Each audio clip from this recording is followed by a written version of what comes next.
This guy was just a bottom-tier F-rank hunter with absolutely zero skills to his name. But everything changed when he uncovered the global #1 hunter's dark secret. Unfortunately, Gongja also uncovered the twisted truth behind that S-rank legend's success. Everyone hailed the Flame Emperor as a genius who kept breaking every record. But only Gongja knows the brutal reality hiding behind all that praise. When the Flame Emperor realized he was caught, he had to silence the witness. So he brutally slaughtered Gongja, just for fun, like a cheap game. But in that final moment, Gongja awakened an impossible legendary skill. Now that S-rank hunter is going to pay because he just unleashed a monster. He created the biggest madman of all time, a lunatic who craved absolute revenge. How did we get here? Well, it all started when Babylon appeared. This massive tower could be seen from anywhere on Earth, drawing in people with nothing left to lose. Every single floor was packed to the brim with terrifying monsters and skills. These unique powers were granted only to a select few chosen by the tower. Soon, hopeful hunters gathered from all over, risking their lives to fight those beasts. For years, humanity tried their best, but absolutely nobody succeeded. No one could even pass the 40th floor. Then, a single hunter arrived. He solo cleared over 10 floors, something even the strongest guilds could never achieve. Instantly, he became a superstar. Girls adored him and guys wanted to be him. Meanwhile, our protagonist, Gongja, was stuck at the very bottom. He spent years stuck at F-rank without a single useful skill. Even so, his childhood dream was always to climb to the very top. One day, a major guild raid failed, but that lone hunter cleared it solo. Afterward, the arrogant emperor boasted that success only belongs to those who deserve it. He warned that if anyone dared to oppose him, death would be their destiny. Hearing those words, Gongja felt a wave of intense jealousy wash over him. And right then, his sheer envy forced the tower's system to respond. The system declared that of all humans, he was the most envious. Because of that intense obsession, it would grant him a truly unique skill. Gongja thought back to other hunters who proudly recorded their awakening moments. He felt the system was being completely unfair and insulting to him. But that frustration vanished when a glowing golden card materialized right in front of him. It was a legendary S-rank card. The system announced his new power. The S+ rank skill was called, "I want to become just like you." Its insane effect would automatically trigger the moment an enemy killed him. He would copy one random skill from his killer, stealing it forever. However, he could never steal from the exact same opponent twice. But here is the massive catch. To use it, he had to die. Gongja lost his mind, screaming about what a completely useless garbage skill this was. The sheer absurdity of it sent him spiraling into a deep depression. He skipped reporting to the Hunters Association, too ashamed of his garbage skill. Instead, he spent his nights drinking heavily, drowning his sorrows in alcohol. The next morning, he woke up on his floor with a brutal hangover.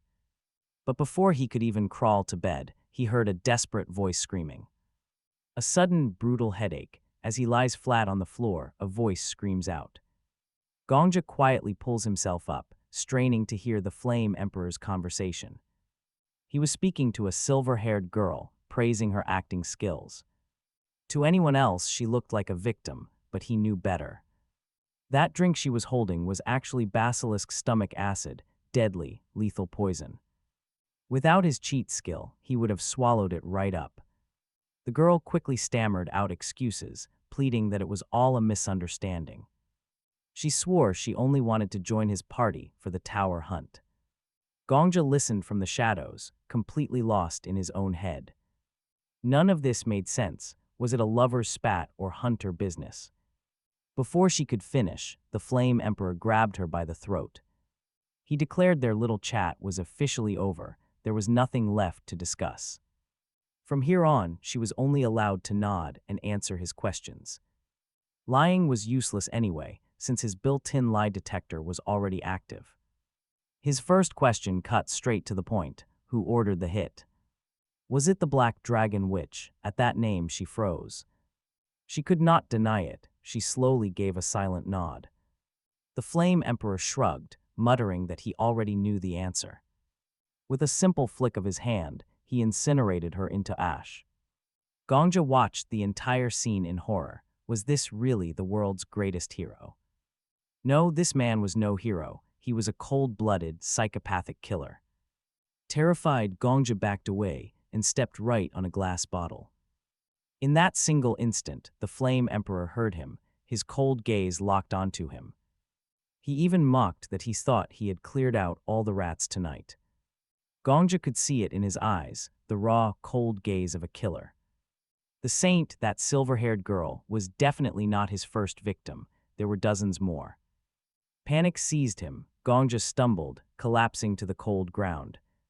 He looked down, realizing his legs had completely given out on him. The Flame Emperor approached slowly, casually nudging him with his boot. Gongja scrambled backward, crying out, desperately begging him to spare his life. The killer ignored the pleas, coldly asking if he saw everything. Stuttering, Gongja tried to lie, swearing he did not see a thing. The Flame Emperor sneered, suddenly lunging to grab Gongja by his collar. He mocked him, asking how he could possibly see nothing when he was right here. He was not foolish enough to believe such a pathetic, desperate lie. If Gongja did not want to end up like the saint, he had better talk. The man was a demon, looking down on everyone like simple bugs. Desperate, Gongja pointed out the Flame Emperor's own powerful lie detector skill. If he used it now, he would see Gongja truly knew nothing. The Flame Emperor paused, a flicker of doubt crossing his face. Did this psycho murder the saint on a mere hunch, without any actual proof? The Flame Emperor scoffed, asking who he thought he was talking to. The saint was absolutely going to poison him, it was a fact. If he had not killed her tonight, he would be dead tomorrow. How could he possibly know that? The Flame Emperor just smiled. He claimed to have his ways, then brought up the lie detector again. He was indeed innocent. Gongja felt relieved, but the piece is cut short. The Flame Emperor coldly declared that the boy had seen way too much, and now he had to die. As his life faded, Gongja started remembering his childhood, recalling the name he received back at the orphanage. The director gave him that name, and he refused to let it end like this. Suddenly, he floats in a dark void, with a bizarre glowing window floating before his eyes. Why did he have to die like this? Or worse, why did he live like this? The screen in front of him suddenly updates, announcing that his skill conditions are finally met. Since he just died, he gets to copy one random skill from his killer. A brand new skill card materializes right there. He looks up, praying for gold. He desperately begs for a real chance, wishing to live a much better life. If he gets just one more shot at this, he promises to change everything. Suddenly, Gongja snaps awake. Right in front of him sits his computer. The monitor displays the exact same news broadcast from before. He is back in his own messy room, utterly confused by what is happening. But as the reporter speaks, the weight of the news finally hits him.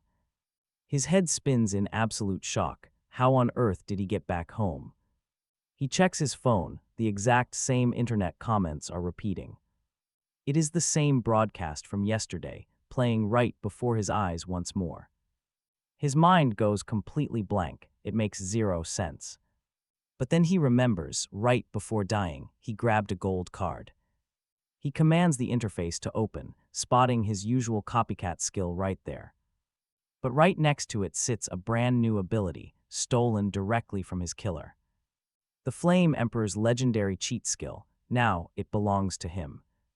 It is the Returner's Clock, rated at rank X. The concept is incredibly simple. Upon death, the user travels back 24 hours while keeping all memories intact. Suddenly, everything clicks. Gongja realizes the sheer scale of this power. He finally gets it. This is the ultimate cheat to reach the top. No wonder that arrogant jerk was so sure about tomorrow's events. But he killed an innocent man anyway, just like that. On screen, the interviewer asks that same familiar question about his rapid success. And right on cue, the Flame Emperor repeats his exact same arrogant speech. Anyone who dares to mess with him is going to end up dead. He listens, but this time, Gongja is not afraid. He mutters quietly, "Let us see who actually dies first." Suddenly, loud screams echo from the street outside. Fire. He peers through his window, seeing a building engulfed in wild flames. Terrified people are scrambling below, trying to control the blazing inferno. This district is far different from anything in the normal outside world. It is a massive city built specifically for rookie hunters, right on the first floor.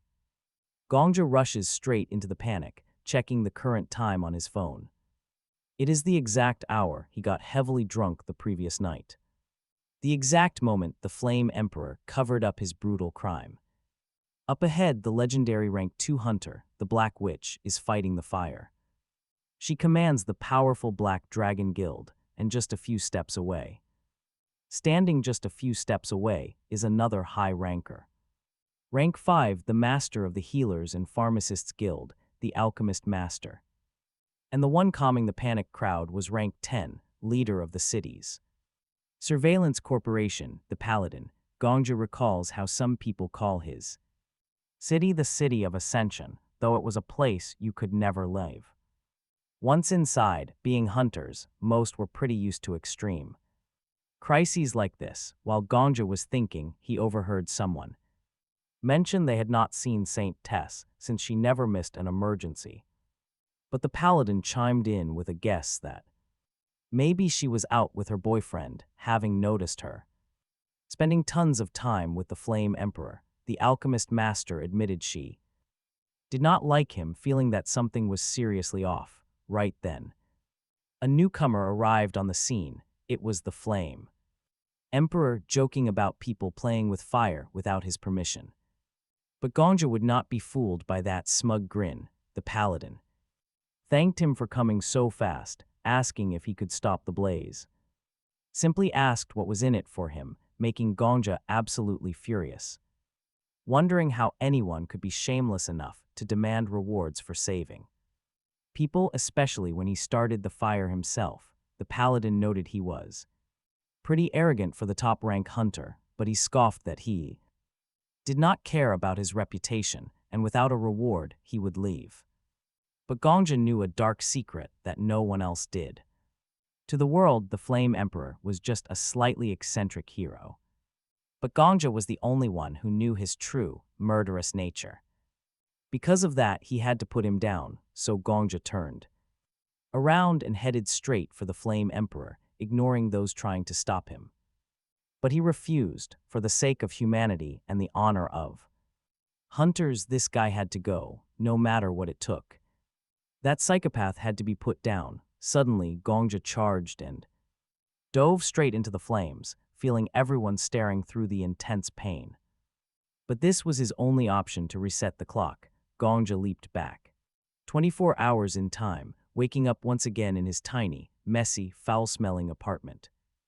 A system window appeared, confirming he was currently a rank F hunter, meaning he would face 0 penalties for using his regression skill. Gongja knew that defeating the Flame Emperor right now was completely impossible. An incredibly lucky strike would just send them both back 24 hours. Since the tyrant had the exact same skill, that meant there was only one possible way for a weak hunter to actually secure the kill. Right then, he recalled a broadcast where the Emperor spoke about the day he unlocked his special ability. It had been exactly 11 years ago.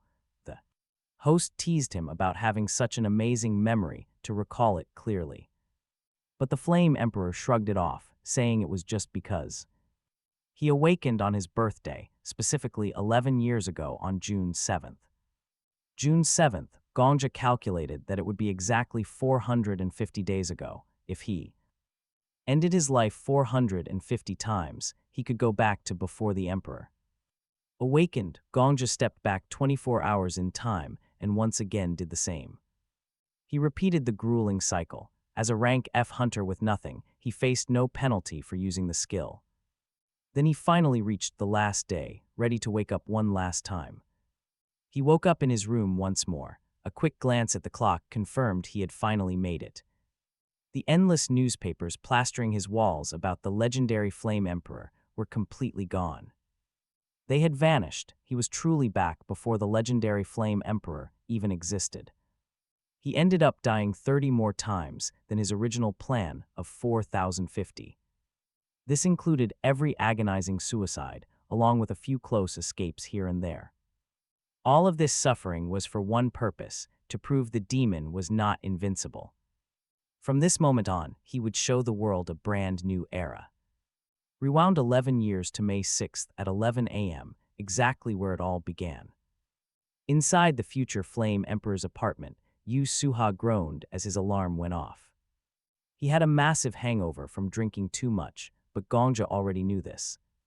He had repeated this exact day 10 times to perfect his ultimate assassination strategy. The plan was absolute perfection. Every morning at 9 a.m., Yu Suha woke up in his dormitory. He would prepare for work, heading out at 3 p.m. to hunt low-level slimes. Down on the second floor, he would endlessly complain about his miserable life. Gongja watched him, remembering when the future tyrant was just a pathetic rank F. Back then, Yu Suha desperately wished for a golden card or a lottery win. In his original timeline, those greedy wishes actually came true within a week. But not this time. Gongja was here to make sure that future never happened. By 5:31 p.m., Yu Suha decided hunting slimes was beneath him. He packed up and headed to a much more dangerous, higher-tier hunting ground. It was a secluded spot where he would be entirely alone for 36 minutes. This was the perfect window. See what Gongja does next. He cried out for help, claiming a wolf attacked him and begging for a potion. Yu Suha got furious, asking if he had already killed the local monster. If the monster was dead, his daily quota was ruined. Gongja simply begged for a potion. Yu Suha scoffed, saying he barely had enough to finish his own missions. But if the pathetic hunter had something to trade, maybe they could talk. Gongja asked why he was being so greedy, but Yu Suha just laughed. He complained that his hunt was ruined, so nothing was coming for free. Gongja agreed to pay the price, urging him to hurry before he bled out. But Yu Suha smirked, telling him he completely misunderstood the situation. The dying man wanted to negotiate while his life was literally on the line. Did he really value his own life so little? Gongja quickly made an offer. He offered 20 gold coins, but Yu Suha wanted absolutely everything he owned. Gongja wasn't surprised. He knew exactly what kind of monster this trash was. Yu Suha mocked his meager savings of 60 coins, laughing at his poverty. Gongja sighed, claiming it was his life savings. Yu Suha told him not to worry. He promised to spend the cash well, lecturing him on how life works. Gongja handed over his savings and demanded the promised healing potion. But Yu Suha hesitated, realizing that letting this helpless guy live was a huge risk. He might come back for revenge, and Yu Suha preferred a worry-free life. Since the dying man had seen his face, his only choice was death. Since he saw his face, he had to die, right at that exact moment. Gongja ducked low and delivered a brutal kick right between Yuha's legs, declaring that he was finally going to live a worry-free life. Instantly, he drew his blade and slit Yuha's throat. Gongja kept attacking, declaring that to prevent even the 1 in a million chance of Yuha awakening to threaten his life, he would make absolutely sure to finish him off. In that moment, Gongja killed Yuha and began to wonder. Killing him was expected, but something bothered him. Why did he say Yuha's name right before taking his life? But then, Gongja understood after 4,090 deaths. He realized that despite being a cold-blooded killer, he wanted to pretend to be a holy knight in a sacred duel. Given his dark actions, it was never justified. Acting righteously after murdering all those innocent people was pure hypocrisy. As Gongja thought about this, wolves appeared behind him. He realized they only wanted to eat Yuha's corpse, and since his work here was done, it did not matter. Gongja walked over to a strange mound of sand and began digging. uncovering the hole. He found a backpack and 3 bottles inside. He changed into clean, blood-free clothes, wondering if this nightmare was finally over. Next, he was teleported back to the first floor, noticing members of the Vigilante Corporation. Nearby, he hesitated to pass them, terrified they would smell the fresh blood. Yet he kept his cool and walked right past without raising any suspicion. It was finally over, his dark secret safe, to celebrate his success. He hit up a local bar, drinking heavily. He was absolutely ecstatic.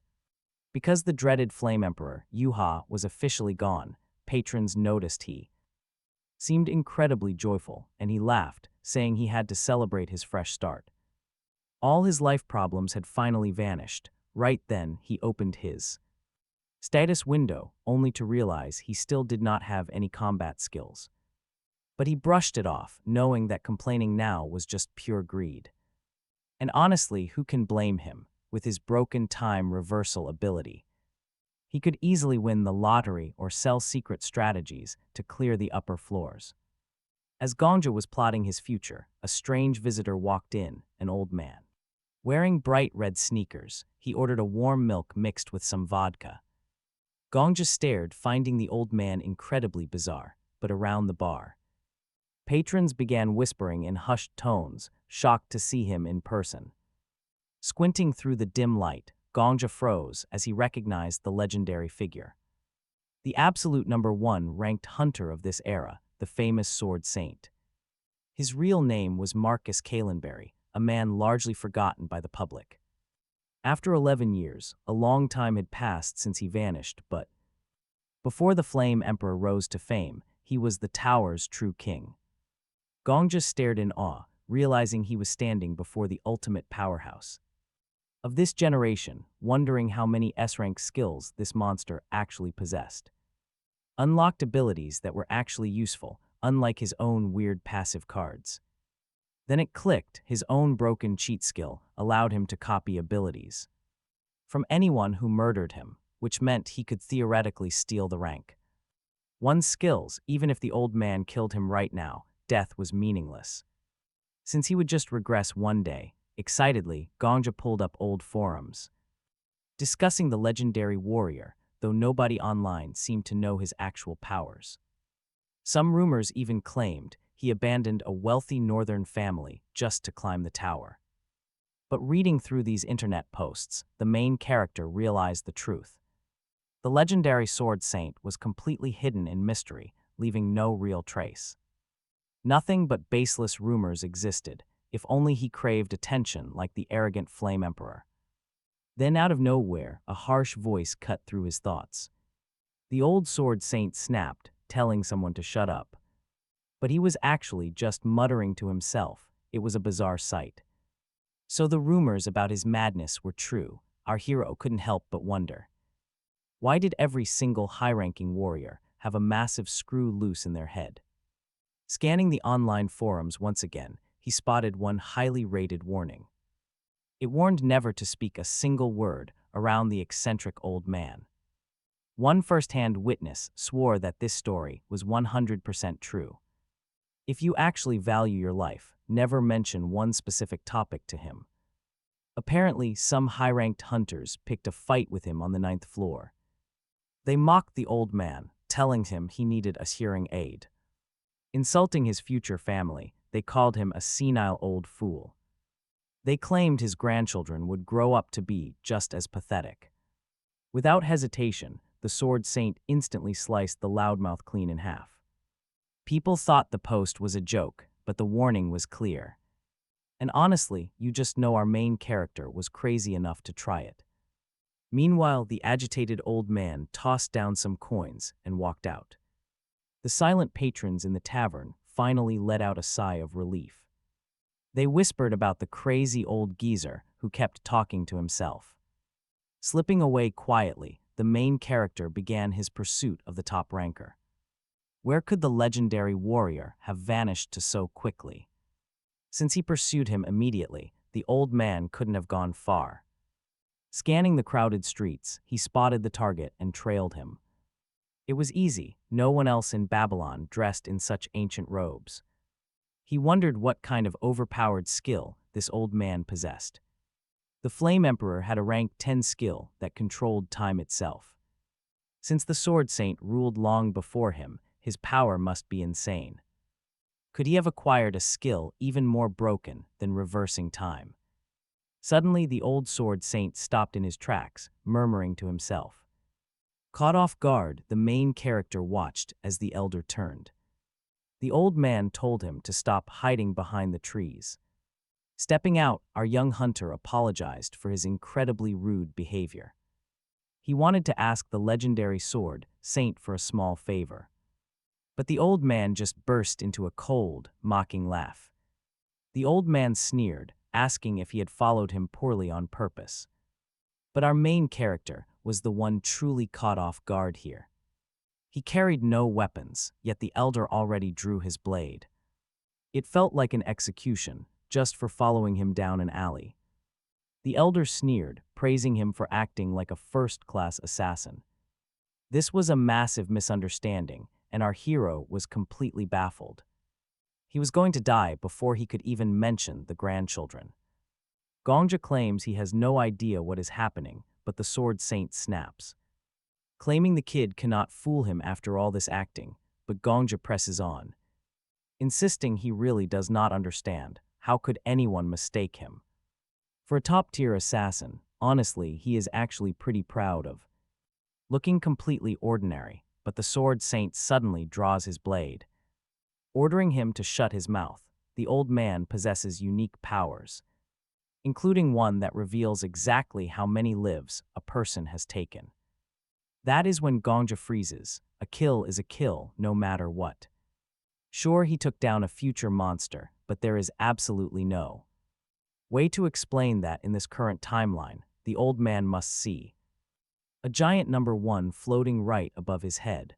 Gongja tries to speak, explaining that even if it sounds like an excuse, he had his reasons. But the Sword Saint stands cold, spitting out that Gongja is disgusting. How dare a monster with so much blood on his hands try to make excuses? Granted, the Sword Saint is no saint himself, but even he has never slaughtered as many people as this kid. Gongja is totally lost. What on earth does he mean by mass murder? He only killed one single person, but the old man looks down, calling him a complete abomination, a disgrace. Above Gongja's head, the death count reads 4091. Gongja finally realizes the truth. He only ended Yuha once, but he stabbed himself 4090 times to regress. To the eyes of the Sword Saint, though, he is just a colossal mass murderer who slaughtered thousands of people. This is not about copying a skill anymore. With that power active, the old man will target him on sight.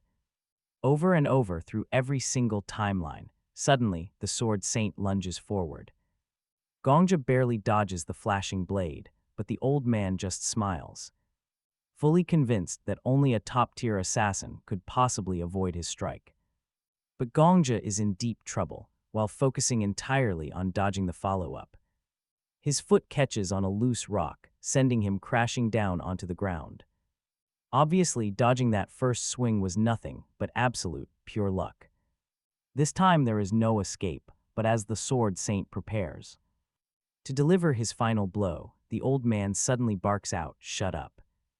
Gongja blinks. The old man is arguing with empty air again. Is the old man having some kind of mental episode mid-battle? Or maybe it is a unique telepathic skill. He has heard whispers of things like that. The Sword Saint is likely talking to someone about the massive count hovering over Gongja's head. If so, this is terrible news. He will become a highly wanted man, targeted not just by the Hunters Association, but by every single major guild. Eventually, they would simply drag him out for a public execution in the tower. He cannot let that happen. He needs to die before 24 hours have passed. At that exact second, Gongja scrambles up, looks at the Sword Saint and asks if his precious grandchildren are doing completely all right. He adds that a wealthy Northern European family is not a very easy thing to manage, especially with the outside world being so dangerous. What if, by chance, if someone discovered he was the legendary sword saint, what would he think? What about his grandkids? Then, right at that very instant, boom. Gongja saw the entire world spin upside down, completely blind to that final attack. He desperately wished he could fight like that, completely consumed by envy. He wanted that beautiful technique so badly, and just like that, he died. Next thing he knew, he was in that bizarre empty space with a window. The system started crafting his reward cards, making his anxiety spike. He was about to draw a skill from 2 top-tier rankers, but could only pick one.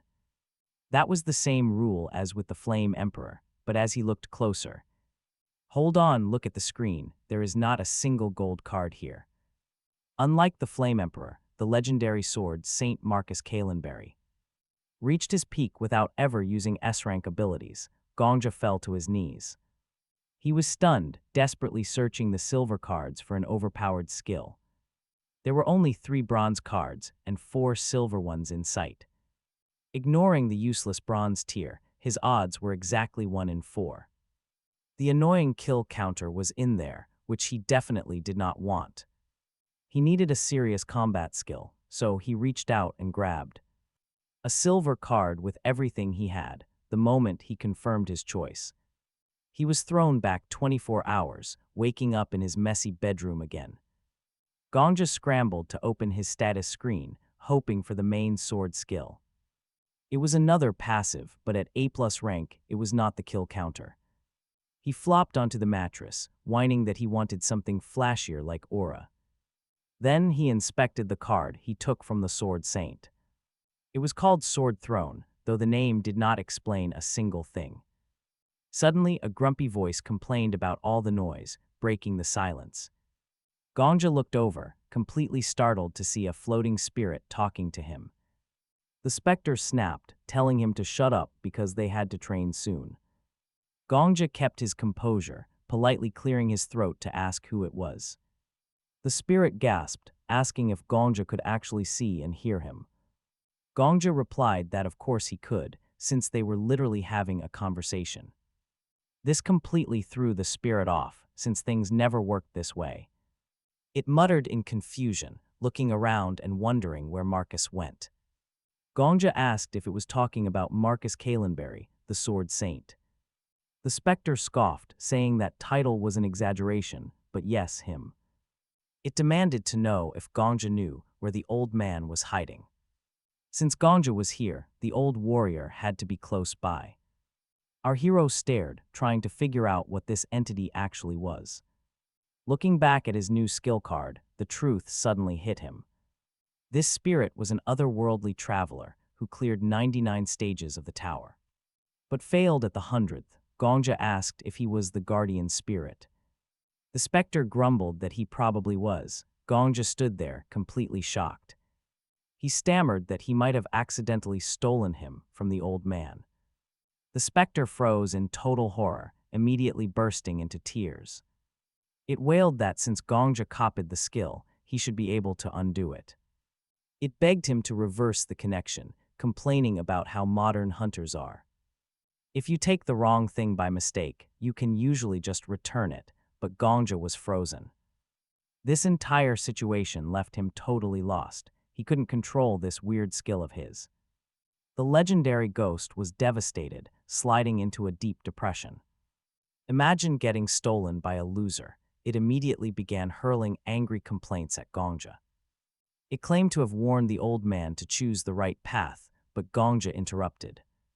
He asked if the spirit could please just remain quiet, but it mocked him.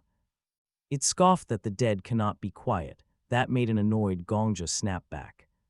He told it to die in silence, yet the noisy spirit kept rambling on. It complained about being dead, stolen, and mistreated by a shameless, angry jerk. Gongja could only shake his head. What kind of ghost talked this much? Then he remembered the Sword Saint, another loud mouth who was constantly complaining. The old man was always telling everyone to shut up, leaving Gongja rather uneasy. Now he had to dodge the terrifying Sword Saint while dealing with an annoying spirit. The ghost tilted its head, asking why he was so eager to avoid the old swordsman. It insisted that despite his rough exterior, the sword saint was actually a very nice guy. He just really loved boasting about his grandkids, but Gongja quickly cut in. He already knew all of that, pointing out the visible kill count above his head. He revealed the count was 4,091, leaving the spirit completely stunned. It asked if he had lost his mind. He was a total F-class rookie. The kid couldn't even use aura, so how could he slay 4,091 people? Gongja calmly clarified that he had never actually murdered 4,091 individuals. He had only taken a single life, a terrible tyrant who threatened the entire future. In truth, he had committed suicide 4,090 times to travel 11 years back. He did it to assassinate him before his awakening. His copying talent allowed him to steal a skill from whoever ended his life, and by a stroke of luck, he copied a legendary regression ability when that crazy killer first took him out.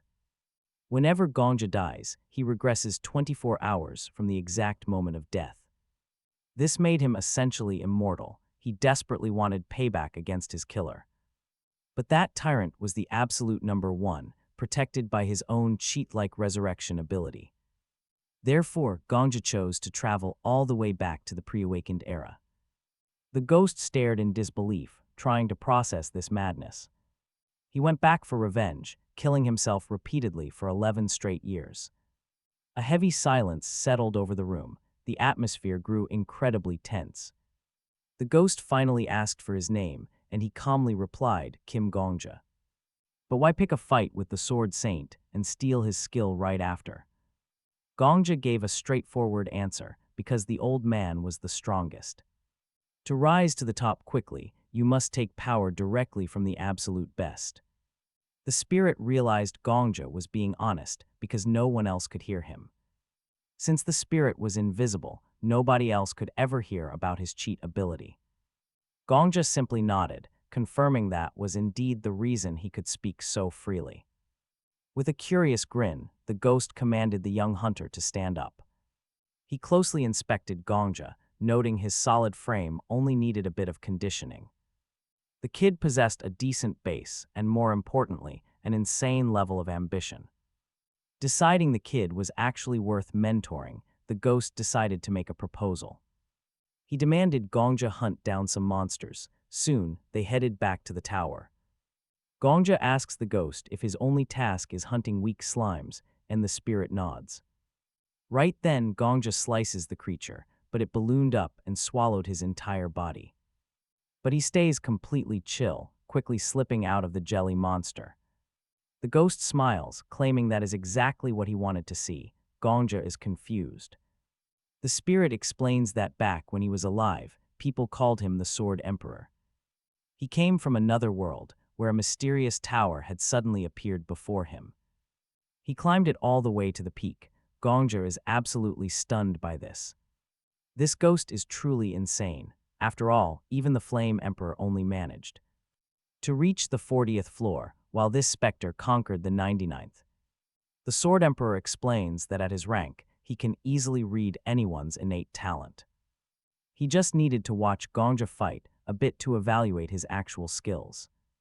Gongja is pretty disappointed, muttering that the ghost just wasted his precious time.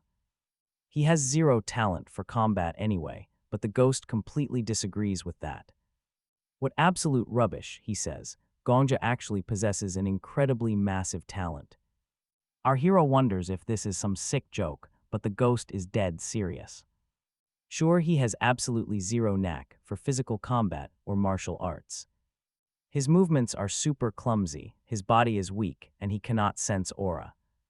But he has a unique, terrifying gift that no ordinary warrior could ever claim. He lacks the fear of death. Most fighters protect themselves instinctively. But Gongja is different. He likely lost that survival instinct after dying over 4,000 times. Gongja asks if being suicidal is actually a real talent. The ghost nods. To him, talent is not just about raw, immeasurable power. Anyone can train to gain basic skills during their lifetime, but overcoming the fear of death is the hardest achievement of all. That is incredible. Gongja realizes that no one had ever said anything like that to him before. He hated being treated like some worthless bug by the arrogant Flame Emperor.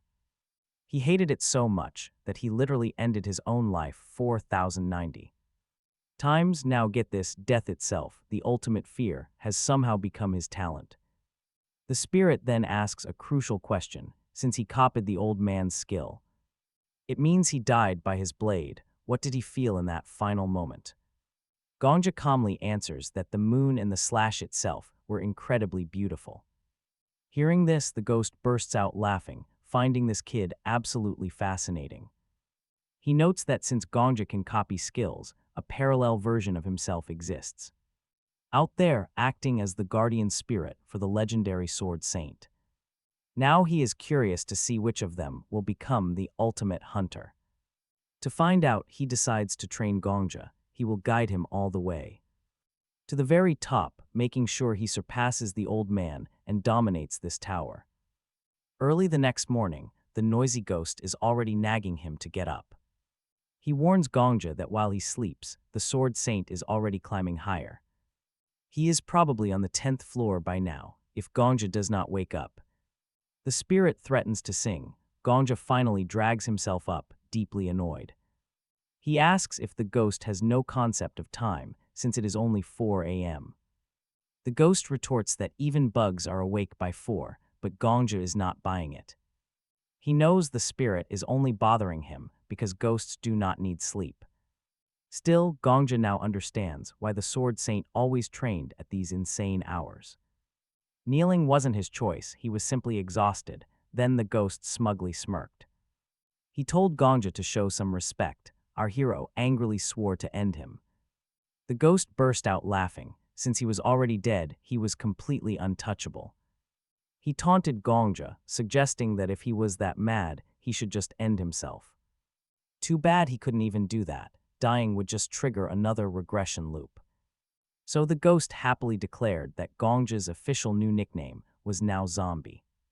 Later, during his grueling daily run, the specter floated beside him to talk trash. He pointed out that besides raw stubbornness, Gongja had absolutely zero natural talent. He wanted to teach him the basics, but the kid was somehow below average. Honestly, his baseline was practically non-existent, but his raw potential was completely different. It was like an infinite black hole, requiring a very special type of training. To unlock that power, he would have to endure some high-level torture. But first, the ghost announced it was time to cash in on the lottery. Now, you might wonder how anyone could win a lottery inside this tower. Well, there was a powerful group called the Sang-Run Guild operating here. Officially known as the Merchants' Union, they were run by the rank 3 Countess. She possessed the exclusive ability to make exchanges directly with the outside world. Because of this skill, the Sang-Run Guild held a total economic monopoly.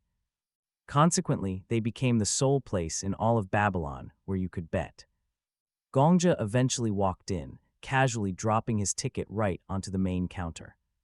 He calmly stated that he was here to collect his massive jackpot winnings. The clerk offered polite congratulations on finally winning the guild's local lottery. The ghost curiously asked if Gongja knew why the workers wore cat ears. Gongja whispered back that he heard their mysterious guild master was basically Catwoman. Meanwhile, the clerk frowned, asking him if he had checked the ticket's date. After all, tickets bought over 2 years ago could no longer be redeemed. Gongja casually replied that he bought it last week. The clerk inspected it closely. His eyes went wide. Gongja had actually hit the legendary first-place prize. The crowd gasped in shock. Trembling, the clerk ran off to find his manager. The ghost whispered, asking if he was worried about being targeted and robbed. Carrying that much cash made him a prime target for back-alley thieves. Gongja pointed out that before his regression, Yu Yuha did this exact trick several times. So he had learned how the guild operates. It wasn't something he could hide. Besides, if his win got exposed, it was better to have everything explained up front. If a jackpot winner got mugged, the Sang-Run Guild would suffer immensely.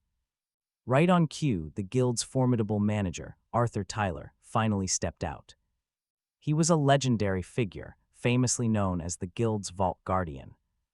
Gongja joked that his imposing nickname perfectly matched the guild's massive wealth.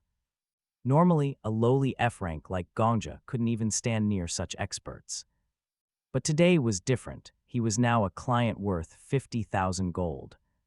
The ghost scoffed, teasing Gongja for being so easily pleased by basic respect, especially after he was so visibly embarrassed about his terrible talent yesterday.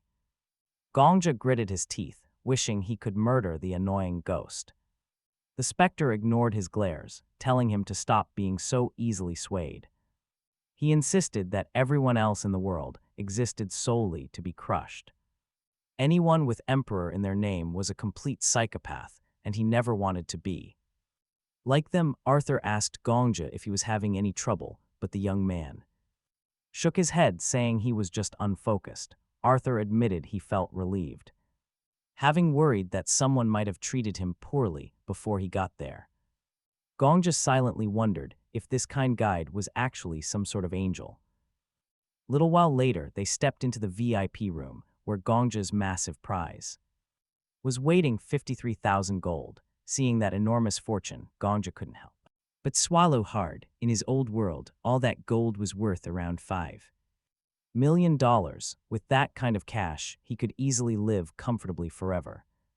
His main goal was to succeed, and technically he had already done it. However, he had decided to rule this tower as a hunter. Earning this massive sum was only a tiny first step, and he had already seen far greater treasures. Gongja instructed Arthur to keep the money locked safely inside the vault, which was a smart move that the guide highly recommended to all of their big winners. Carrying that much cash around was too dangerous since the world was full of thieves. Because of this risk, Gongja decided to purchase an honorary membership title from the prestigious Sanang Hyun Guild. Arthur asked if he was currently independent, and Gongja confirmed it. Behind him, the ghost chuckled, calling him incredibly smart because a guild was way more than just a social club. The main reason people joined these factions was for protection. Down on the first floor of the tower, they had guards and an association, but the city was far too lawless to rely on either group. This was perfectly proven by how the Flame Emperor and the Sword Saint casually murdered Gongja. The Flame Emperor never joined a guild, constantly bragging about his absolute freedom. He likely won the lottery countless times without ever paying a single cent in protection fees. A hunter refusing to cooperate definitely angered powerful people, which was why he was almost poisoned. Gongja then informed Arthur that he had one more simple request. He needed a cheap single room, and if any local newspapers asked about the lottery winner, he should say it was an anonymous member of the Sanang Hyun Guild. Arthur stared in silence before noting that he was exceptionally well prepared. Gongja simply replied that since the world was dangerous, he had to stay ready for anything. The ghost remarked that Gongja was handling things incredibly well, admitting he initially thought the kid needed his diapers changed at first. Still, right now, Gongja seemed quite pleased. He muttered that it was obvious because this was only the beginning. 4,000 deaths, 4,000 days of looping through time. He could not appreciate the power before, being so consumed by revenge. But now it was finally time to enjoy all that incredible power. Outside, the ghost reminded Gongja that hunting was the core of his training. And since he finally had the cash, he wanted to know the next move. Gongja replied that he should probably start by finding a highly competent master. The ghost immediately scoffed, pointing out that his master was standing right in front of him. Still, he noted that secret manuals, martial arts scrolls, and stat-boosting potions were necessary, but looking closely at the hunter's low level, Gongja would not learn a single thing from reading scrolls, so his only option was downing top-tier potions, and they had to be exceptionally good. Gongja wondered just how good of a healer they needed. The ghost paused to think, then suggested getting someone from the alchemy castle, since healers gathered there Gongja pointed out that potions from that place were incredibly expensive, but the ghost reminded him that he was loaded now and should not be stingy. He just needed to negotiate a solid deal and maybe score a decent discount. While heading over, the ghost suddenly froze mid-step and warned Gongja to hide because he forgot to mention an important detail about the shop. Apparently, the Sword Saint bought his potions from there too. Gongja was utterly baffled and asked why he had not warned him sooner to avoid a run-in. Suddenly, the old Sword Saint stopped and glanced right toward their hiding spot. Gongja panicked instantly, his heart racing as he debated his next move. Should he run? But the old man simply turned away. The ghost whispered that this was bad news. If the old man was here, he would buy everything. He urged Gongja to move faster. Once they reached the front of the shop, they saw the Sword Saint already inside. The ghost sighed, saying their training was pretty much ruined now. This place was the absolute best, meaning the old man would likely buy out their entire stock. Gongja realized that competing with the Sword Saint was just too risky, but he wanted to take a completely different path anyway. Checking his phone, he noticed that neither the top 100 nor the top 300 came here. Suddenly, Gongja suggested that maybe they did not need to spend huge amounts of cash after all, and they could actually buy premium potions on the cheap. A short while later, Gongja stood in a filthy slum, receiving heavy glares from the locals. The ghost highly doubted a decent alchemist actually lived here, but Gongja quickly explained she was a once-in-a-generation genius, not just some average brewer. Naturally, the ghost called him crazy, questioning how a true genius could ever survive in a dump like this. As they walked, more thugs stared him down, but they were not just giving him dirty looks. They were sizing him up for a robbery, but quickly backed off when they noticed him talking to himself, assuming he was totally out of his mind. As they walked, a woman's scream echoed, "Talk about a really warm welcome." Gongja smiled, knowing they had arrived. The girl was screaming that taking her gear would leave her with absolutely no way to survive. A brute ordered his men to seize everything, while she desperately lunged to grab her cart, but he shoved it forward, knocking her straight to the dirt. A bald thug sneered, telling her to find a different line of work. Bystanders muttered, complaining that her potions were far too expensive, but the girl snapped back that her prices were fair, arguing she barely made a dime of profit. She yelled that finding this kind of quality anywhere else in Babylon was totally impossible, so they should be grateful she even opened up a shop here. But the crowd just ignored her dramatic rant. They turned around and started walking away. She called out, asking if they were really leaving empty-handed, but they grumbled that nobody wants to buy from a rude brat. Watching the chaos unfold, the ghost asked Gongja if this pathetic girl was the generational genius the ghost had boasted about. Gongja simply asked if the spirit was blind. With a smirk, he approached the messy girl and asked if her shop was still open for business. To everyone else, she looked like a crazy loser, but she was actually a sleeping giant. The future master alchemist, destined to reach level 5 and lead the entire alchemy castle. Surprised, the girl stuttered that she was indeed open and could brew any potion he needed. She nervously asked the young man what kind of product he was looking to buy. Gongja calmly replied that he wanted something worth around 20,000 gold. This astronomical figure completely shocked her, but get this, the young man had a master plan. Securing early connections with future legends was the ultimate shortcut to the top. She would be his golden goose, so he decided to become her absolute biggest client. A few moments later, she guided him inside, but the workshop was an absolute disaster. The ghost immediately scoffed, asking him if he truly trusted a slob like her. Meanwhile, the girl timidly asked if he was actually going to pay 20,000 gold. Seeing her deep disbelief, Gongja decided the best move was to pay her in advance. Her eyes lit up as she admitted that an upfront payment would be a lifesaver. It was pretty clear she was so desperately broke she couldn't even afford proper manners. He told her to withdraw the funds directly from his safe, and he would notify the Shanghaian Guild. She could barely believe her ears, asking if she could truly take whatever she needed. Gongja nodded, though he secretly hoped she wouldn't exceed the initial 20,000 gold budget. After all, his own funds weren't completely bottomless. Then the girl spoke up. She laid down a strict condition: she refused to manufacture any illegal drugs. Gongja smiled, realizing that despite being on the verge of ruin, she still held onto her morals. Broke, yet she turned down shady money. Despite her eccentric vibe, she was a true master alchemist at heart.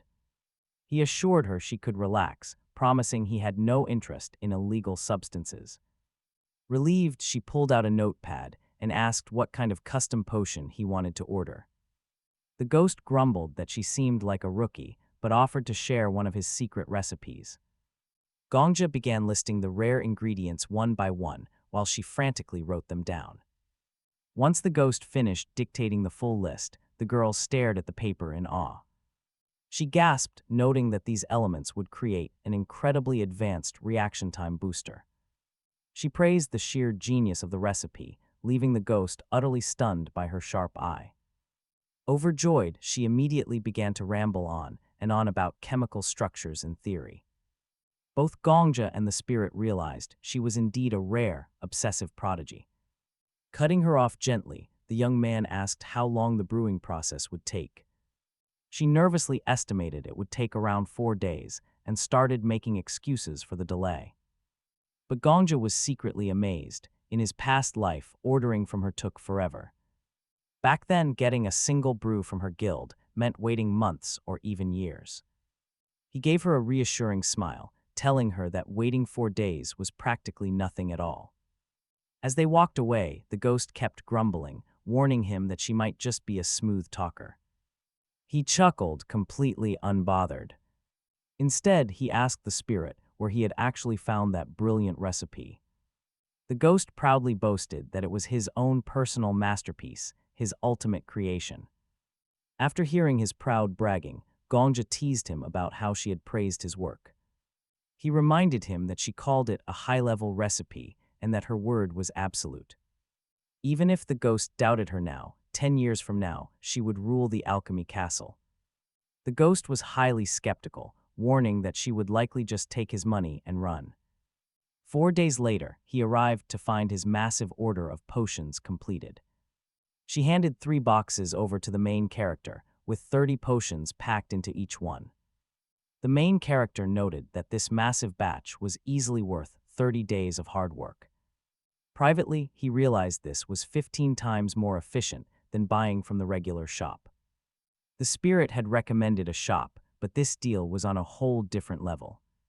The girl caught his attention, asking why he placed such a valuable order with her. After all, she was just an unknown alchemist, even if she trusted her own skills. Looking at the recipe, she knew only 2 people in all of Babylon could brew it.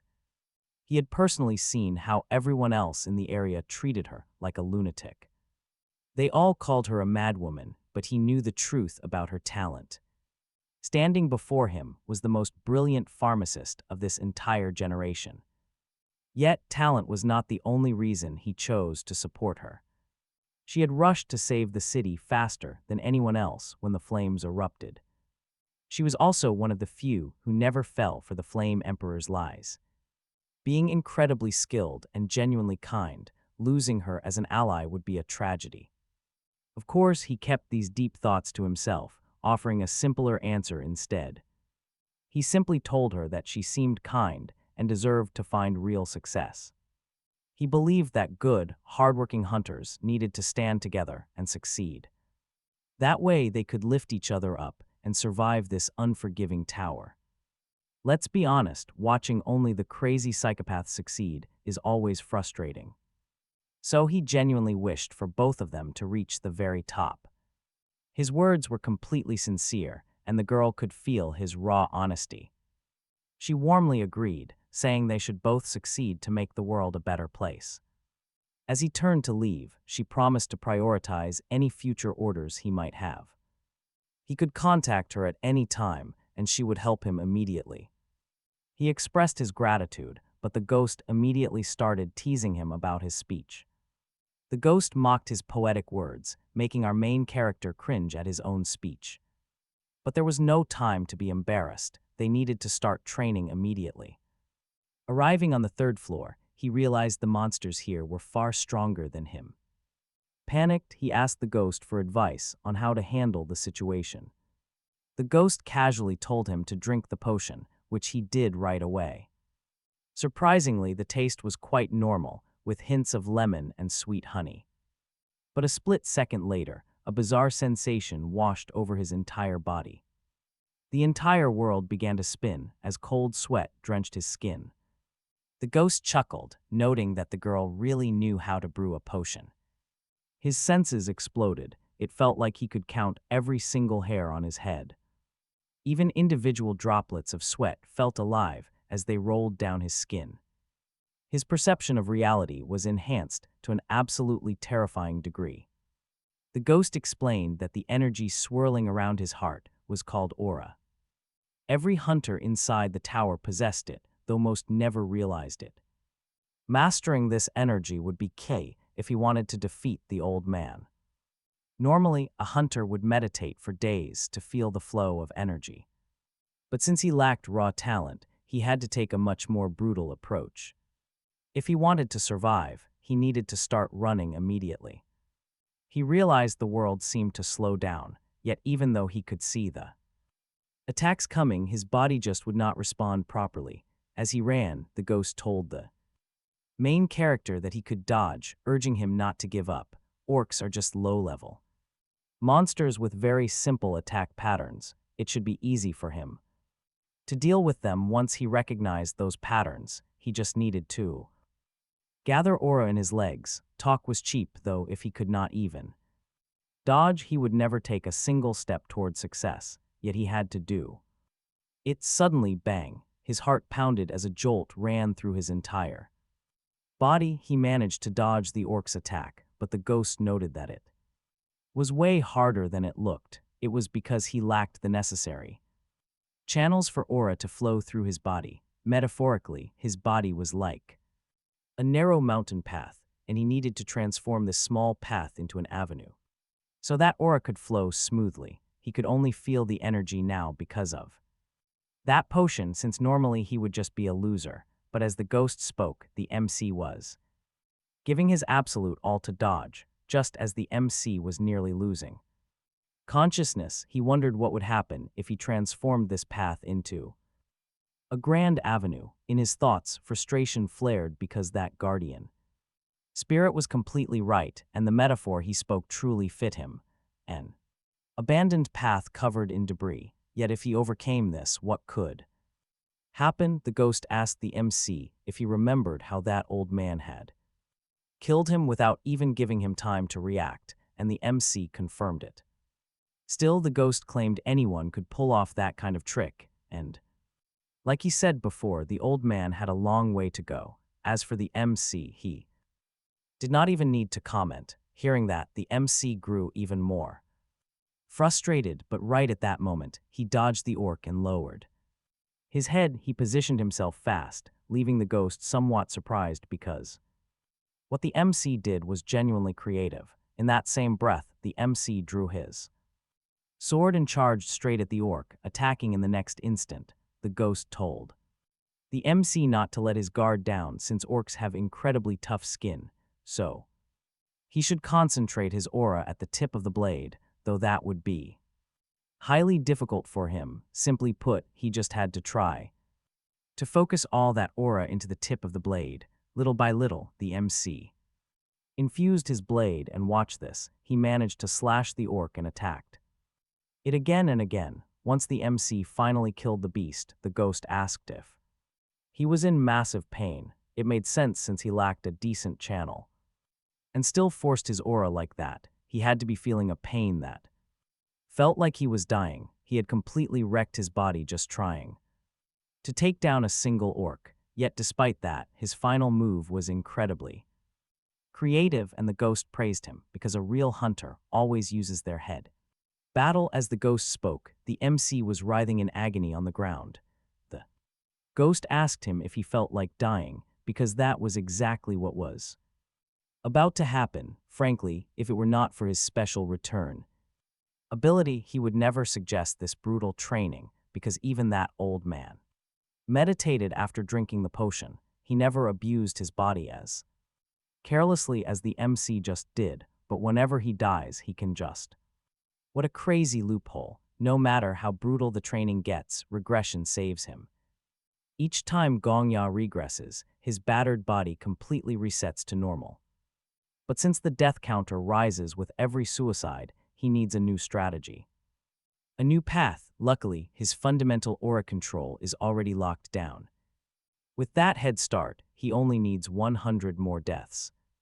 One more death, again he wakes up in that cold, empty void. Only this time the ghost is floating nearby, utterly confused by the place. Gongja shrugs, call it purgatory for now, just a lobby before the drop.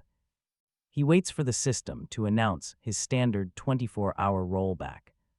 The usual routine, exactly what happened with the Flame Emperor back then. But wait, the system flashes a completely unexpected prompt instead. Conditions met. He gets to steal one random skill from the dead orc. Neither of them gets it. Gongja yells out, do monsters even have skills? The ghost is stunned. He calls this regression skill absolutely broken. This completely breaks every standard in the tower, an absolute cheat. Gongja shrugs it off. It is free trash anyway, so why complain? The ghost looks skeptical. Are you really going to grab this garbage? He sighs, honestly, it does not matter what kind of skill he gets. Why not choose the absolute best option available? The ghost asks. Because I cannot. Both cards look like trash based on their color. Our spectral guide is baffled. How can you not see which is better? They look identical to me. The system is only showing their backs. No labels, no clues. How is he supposed to tell them apart? The ghost grins. He can easily see what is written behind them. Gongja is stunned. The cards always rotate to block his view. No matter how much he twists his neck, the system interface keeps them hidden. But since the ghost floats freely, he can easily look behind the floating cards. A major loophole. Gongja suddenly lights up with absolute, pure joy. He barks at the ghost. Human curiosity is killing him, so cough it up. Card number 1 is Blessing of Reproduction. Card number 2 is Tweak.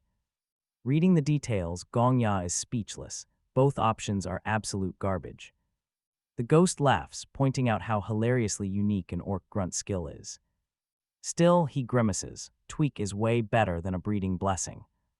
The ghost tries to halt him. Wait, think about this clearly. But they both share the same dirty thoughts. Gongja locks it in. Time rewinds 24 hours, and he happily wakes up safe in his room. The ghost is already whining, complaining about the stupid choice. Cutting him off, Gongja tells him to quit whining and start training. He quickly checks his status window to confirm the passive. Our ghostly mentor sighs, why not just sit and meditate in peace? It definitely beats throwing himself into another brutal meat grinder with those orcs. Completely ignoring him, Gongja marches straight back to the 3rd floor. Down goes the stat potion, and he charges straight toward his target. Sensory acceleration kicks in, the world slows to a sluggish crawl. Sliding to a halt, Gongja activates his ridiculous new tweak skill.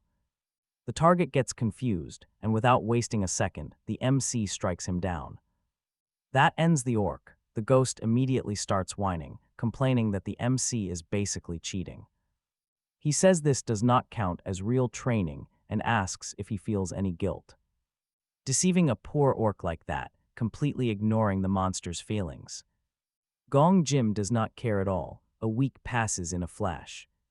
Now he stands on the 5th floor, preparing to face the terrifying Goblin King. He instantly activates a very strange skill, High Society Goblin. The king freezes in shock, allowing Gong Jim to strike fast. The boss falls, and the MC claims this was his toughest opponent all week. He quietly wishes the king peace, but the ghost immediately cuts in, calling him a total drama queen. The ghost snaps, "Stop lying," and quit being so dramatic over one monster. The MC replies that it took 6 whole coins to conquer this area. Since 1 coin equals 1 life, the ghost calls him a shameless liar who always cheats. It is a proven fact. Besides, that fight was anything but honorable. He used a specialized royal skill that only high-ranking goblins can access. But Gongja is just completely baffled by this. Do goblins actually care about useless things like social hierarchy? Suddenly, a screen flashes. The system declares his existence is becoming far more defined. He levels up, unlocking 2 additional skill slots as a fantastic reward. He is officially an E-rank hunter now, but the ghost notices a strange effect. Sparks or drops of blood, the MC wonders if it is just a normal level-up glow. The ghost confirms it, but warns him it is not just for show. These visual effects are actually a major hint for every hunter. They expose the true nature of a hunter's inner aura during a level up. For instance, the Flame Emperor he defeated likely possessed a fire-based aura. A hunter's aura usually manifests from trauma, though not always a negative memory. It is always anchored to a massive, life-altering moment from their past. That defining moment shapes the aura, reflecting the depths of their subconscious. Based on those red sparks, the MC's aura is likely fire or blood. Intrigued, Gongja eagerly asks the ghost what the legendary sword Saint's aura actually looked like. The ghost describes it as soft moonlight, recalling when he was a little boy. Lost in the freezing mountains and terrified of dying, he climbed to the very top. And standing up there, the glowing sky looked absolutely beautiful. The moon has no light of its own, only reflecting the sun. Yet at 12 years old, he desperately wished to shine just like that brilliant moon. He held onto that quiet moonlight dream for his entire life. But cutting to the chase, the ghost says it is time for the 6th floor. Gongja asks if they can just skip straight to the 10th floor boss. The ghost wonders if this rookie is getting way too ahead of himself. The MC shakes his head, claiming he can easily clear the 10th floor. And if he fails using only 2 coins, he will call the Ghost Master. The ghost is totally stunned. How could anyone beat a boss with only 1 death? He plays it cool, but he has a sneaky condition up his sleeve. The ghost must reveal the exact skills of that 10th floor boss. And if Gongja wins, the ghost has to address him politely from now on. The main character asks if the ghost is giving up or if he is actually just that weak. The ghost fires back, calling him cocky for challenging the legendary Sword Emperor. Prepare yourself, because from this point on, you will call me Master. Yes, Master for the rest of your life, but he is completely unfazed. He retorts that the ghost will serve him instead, and they both burst out laughing. To outsiders, however, he is just standing there laughing completely by himself. Reaching the 10th floor, the guards block his path, refusing to let him pass. The guard points out that going in alone is basically committing suicide. Did he not see the tragic news about the Black Dragon Guild? They sent 34 elites inside, and they still failed miserably. But he does not care. Solo hunters can legally enter. The guard sighs, explaining he must keep a record of everyone entering. His superiors will review the logs, and he hates seeing people die. Letting someone walk to their death would weigh heavily on his soul. Our hero pauses, wondering how to bypass him, and decides to act. He tells the guard that he completely agrees with his words. He actually wants to die, leaving the guard and ghost utterly speechless. To clear up their confusion, he begins spinning a tragic tale. He claims he recently lost his soulmate and has a terminal disease. With barely 6 months left, he has nothing left to lose. But even with a failing body, he refuses to rot in bed. He wants to go out on his feet, fighting a deadly monster till his last breath. It is a hunter's true pride. The soldier is deeply moved. Gongja then slips him a pouch of gold saved for treatment. He explains that he wants to leave this world with absolutely nothing. He has decided to fade away, leaving no regrets behind. This final raid is his last wish. The guard tears up. Wiping his eyes, the guard lets him pass, pretending he saw nothing. Even the ghost asks if they are filming a movie right now. And just like that, they step through to the 10th floor. This is the domain once conquered by the legendary Flame Emperor. But get this, our guy is about to write an even bigger story. Opening the heavy doors, creepy dolls mock him and ask to play. With a cold smirk, he activates his skill to answer their call. He gladly accepts their game, but first, let us rewind the clock a little bit. The Black Dragon Guild has always been considered the absolute peak. Yet they just failed this dungeon for the 30th time. Eager reporters surround them, demanding to know what went wrong. The master insists their strength is fine, blaming bad luck instead. But right on cue, a massive jerk arrives to mock them publicly. It is the Flame Emperor, the only person to beat this floor. Later on, this talk becomes famous as the loser's declaration.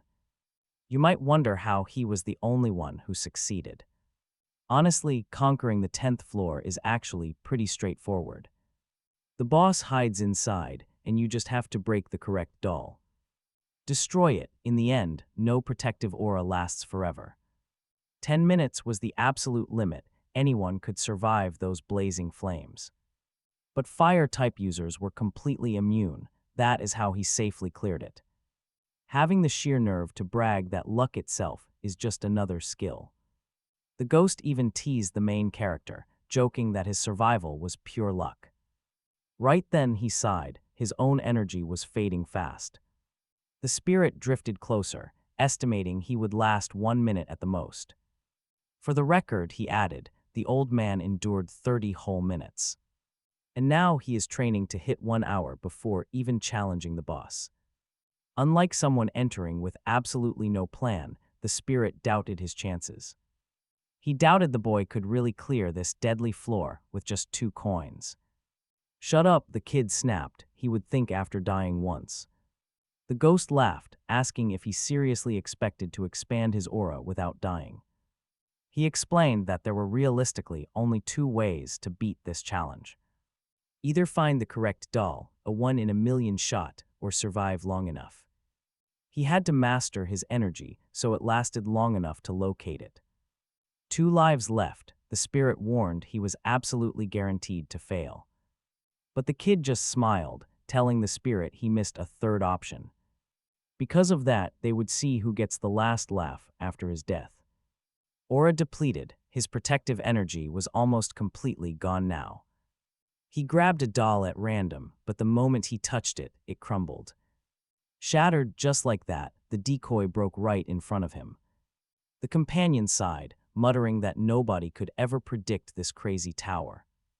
It must be run by a total psychopath to hand out stolen abilities. Then collapse, his barrier popped, exposing him to the roaring heat.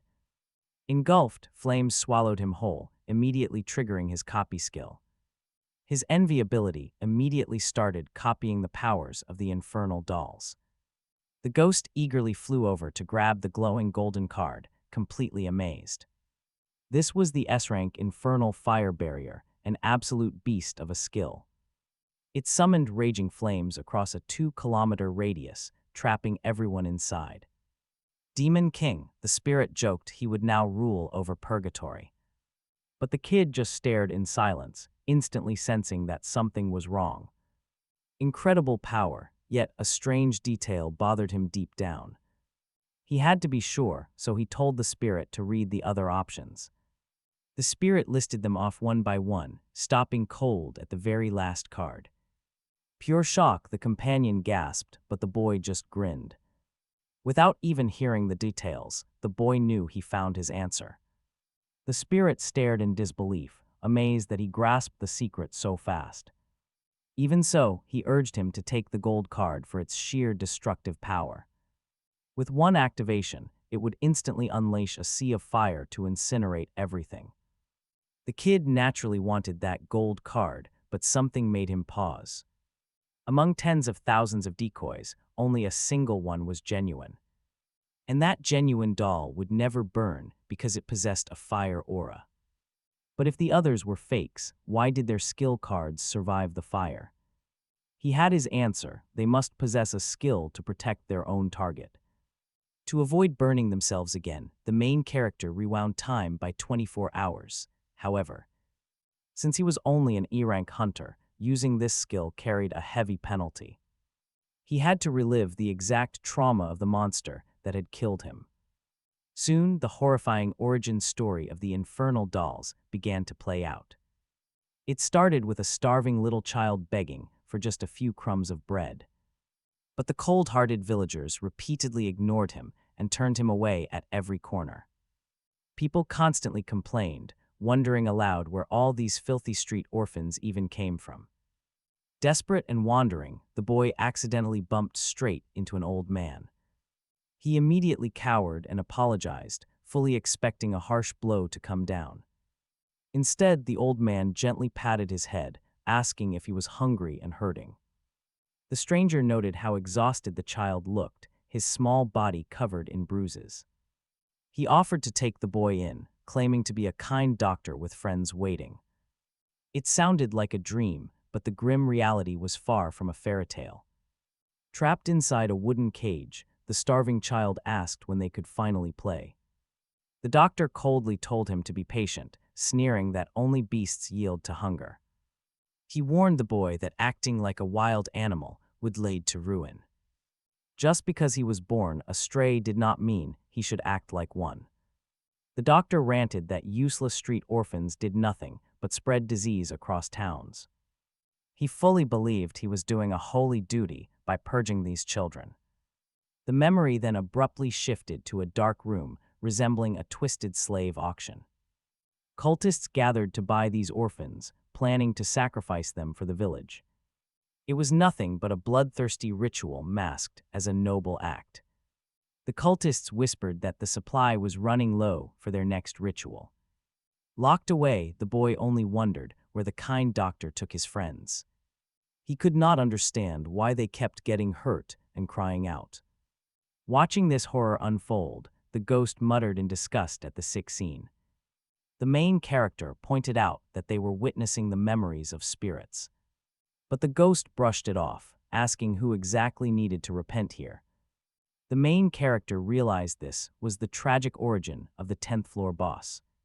He had absolutely no idea that these terrifying floor bosses were once human.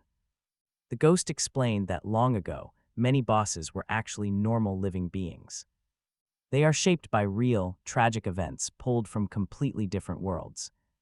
Some were even great heroes once, which he would see past the 11th floor. He asked why the ghost never mentioned this earlier. The companion simply shrugged, saying the main character had never asked before. Besides, it was his first time witnessing the birth of a boss's domain.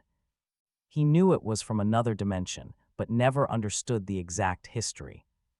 Seeing it directly changed everything, leaving him wondering if this happened everywhere. Suddenly, a massive fire erupted, sending the master and servants into a panic. The main character blocked their escape, shouting that they could not leave yet. Trapped down in the dark basement, the terrified orphans began to panic. Smoke filled the room as the heat rose, leaving them desperately calling out. They still believed the kind doctor would come back and save them. Sobbing, they questioned what they had done to deserve such a painful fate. All they ever wanted was to play, eat, and live a normal life. Gongja saw how the trauma of the infernal dolls ended. The ghost fell silent. Admitting the situation was incredibly tragic, but there was nothing they could do now. Gongja asked if that was seriously his very first thought after seeing such horror. The ghost freely admitted he had a terrible personality, but what did he expect? That is just how reality works. The boss is nothing but a monster now. Those poor children have been dead for ages. What could Gongja possibly do about it? He just needed to find the true doll and destroy it, then keep moving. Proceed straight to the 11th floor, then the 20th, 30th, and all the way to the 50th. That was the only way if he wanted to conquer the tower. Yu Yuha probably thought so too. But Gongya knew the Flame Emperor would simply hunt down the true doll and destroy it. Acting without a single shred of hesitation after witnessing their tragic, lingering trauma. However, Gongya refused to be like him. The ghost scoffed, asking what he planned to do. Was he going to act like a child and refuse to clear the floor just to prove a point? To conquer this place, he had to kill the boss, but Gongya disagreed. That was not the only way to clear the floor. He called the ghost completely foolish, since the real answer was right in front of them, without him ever realizing it. He asked if the ghost remembered that S-rank skill he originally wanted him to choose. The ghost remembered, so Gongya began reciting the legendary skill description aloud. It spoke of deep grudges, resentment, and regrets that go unheard. Their desires would never be achieved, burn everything, as long as you wish for it. An inescapable, blazing infernal fire will always manifest within a broad 2-kilometer radius. And nobody can leave this burning hell without your permission, no matter who they are. That was the exact S-rank skill description. Gongya asked if he noticed the glaring issue.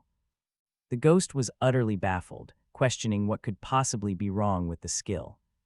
But Gongya was focusing his attention entirely on that very last sentence. Nobody can leave this hell without permission, regardless of who they are. So how did the Black Dragon Guild manage to escape without killing the boss? There was only one logical answer. The boss simply allowed them to leave. This was a floor humanity had not yet cleared. The boss wanted only one thing. And that was to finally be found by someone, at that very moment. Gongya activated his skill and fearlessly walked straight into the raging flames. The dolls whispered in shock, wondering why this human was not burning. They asked if he wanted to play, and he gently agreed to play with them. The game would be hide-and-seek. It was a tragic, deeply ironic choice of game. For children who had absolutely nowhere left to go, yet this was the exact answer Gongya chose. He began gently touching the dolls one by one. With every soft touch, we see a heartbreaking glimpse of the children's spirits trapped inside. The ghost suddenly understood. Gongya was actively comforting each of their tormented souls. He continued touching the dolls until reaching the very last one, trapped inside a cage. The dolls softly asked if he would play with her, and Gongya gently picked her up. He whispered that it was her turn now. Suddenly, the doll began to melt away. The child's spirit smiled, thanking him softly. This was the quiet, peaceful ending that Gongya chose. He officially cleared the 10th floor, with rewards incoming. 24 hours after entering the 11th floor, the ghost asked him why he had that solemn expression. Clearing a secret stage like this was a legendary achievement. Even so, Gongja pulled it off on his very first attempt. Still, he shook his head. It was not about that. He realized how trashy this world could be, both inside the boss dungeon and out in reality. No matter where they went, that harsh truth remained. After that, a heavy, awkward silence fell. But the ghost suddenly shouted out, complaining that this gloomy atmosphere did not suit him at all. Slapping Gongja on the back, the spirit admitted he was genuinely impressed with how he cleared the trial. "You beat it in your own style," the ghost said, praising him for relying purely on skill. There was absolutely no luck involved. Just then, massive fireworks lit up the sky as an announcement boomed. The 11th floor would open in 24 hours. Across the kingdom, players began to murmur in confusion. Everyone wondered what on earth was going on. These massive explosions were visible across the sky. All 10 floors saw them. Talk about a massive flex to start a brand new era. They immediately assumed the powerful Black Dragon Guild was behind it, but that rumor quickly fell apart. It could not be them. The guild members were currently relaxing on the very first floor. They were just sipping coffee, and other top rankers were in completely different areas. Everyone was dying to know who cleared it, and the ghost was absolutely loving the drama. He eagerly asked Gongja how it felt to be the main character instead of a total nobody. Gongja smiled, admitting that it felt pretty incredible, almost like he was playing a role. But the ghost quickly warned him not to get too cocky about his latest achievement. He had only cleared the 10th floor, yet they both knew he was closest to the top. Suddenly, the frantic floor guard rushed over, screaming at Gongja and demanding some immediate answers. "Did you cause all this chaos?" he yelled, knowing Gongja was the only challenger today. All of his high-ranking bosses were blowing up his phone, demanding to know what happened. Gongja just patted his shoulder and told him to calm down, but the guard begged for details. He desperately needed a name or a nickname to report back to the higher-ups. Gongja kept quiet, not out of secrecy, but because he literally did not have one. The ghost praised his silence, noting that training in secret is always better than showing off. But we all know what the spirit was really planning. Gongja just grinned in response. He reminded the ghost that he officially had to call him Gongjanim from now on. He even teased him, bringing up how the spirit swore he could never clear this stage. The ghost immediately tried to talk his way out of it, claiming they were close comrades. But Gongja was completely cold. He demanded that the ghost use the respectful title of Nim. "If you want to speak to me, use respect," he laughed. Meanwhile, rumors were spreading fast. Whispers echoed across the floors, with many assuming Marcus, the Sword Saint, was the hero. Gongja ignored the gossip, wondering why his ghostly companion had suddenly gone dead silent. He began tapping his ear, loudly complaining that his communication device was broken. Naturally, he did this so he would not look like a lunatic talking to himself. The ghost finally groaned in agreement, but immediately asked why Gongja was not calling him master. The ghost agreed, but mockingly asked why Gongja was not addressing him with respect. This whole situation was the absolute last straw, and the spirit began to throw a tantrum. He whined about wanting to go back to Marcus. Banter aside, 90 minutes quickly passed.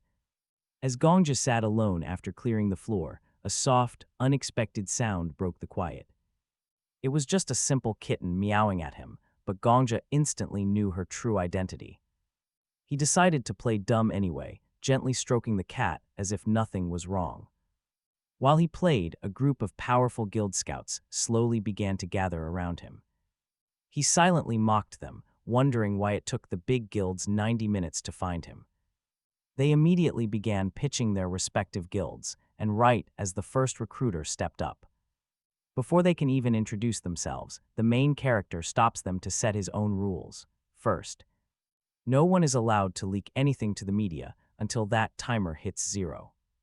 His second condition is a completely private space with absolutely no other customers around. Once they clear out the entire shop, only then will they begin their negotiations.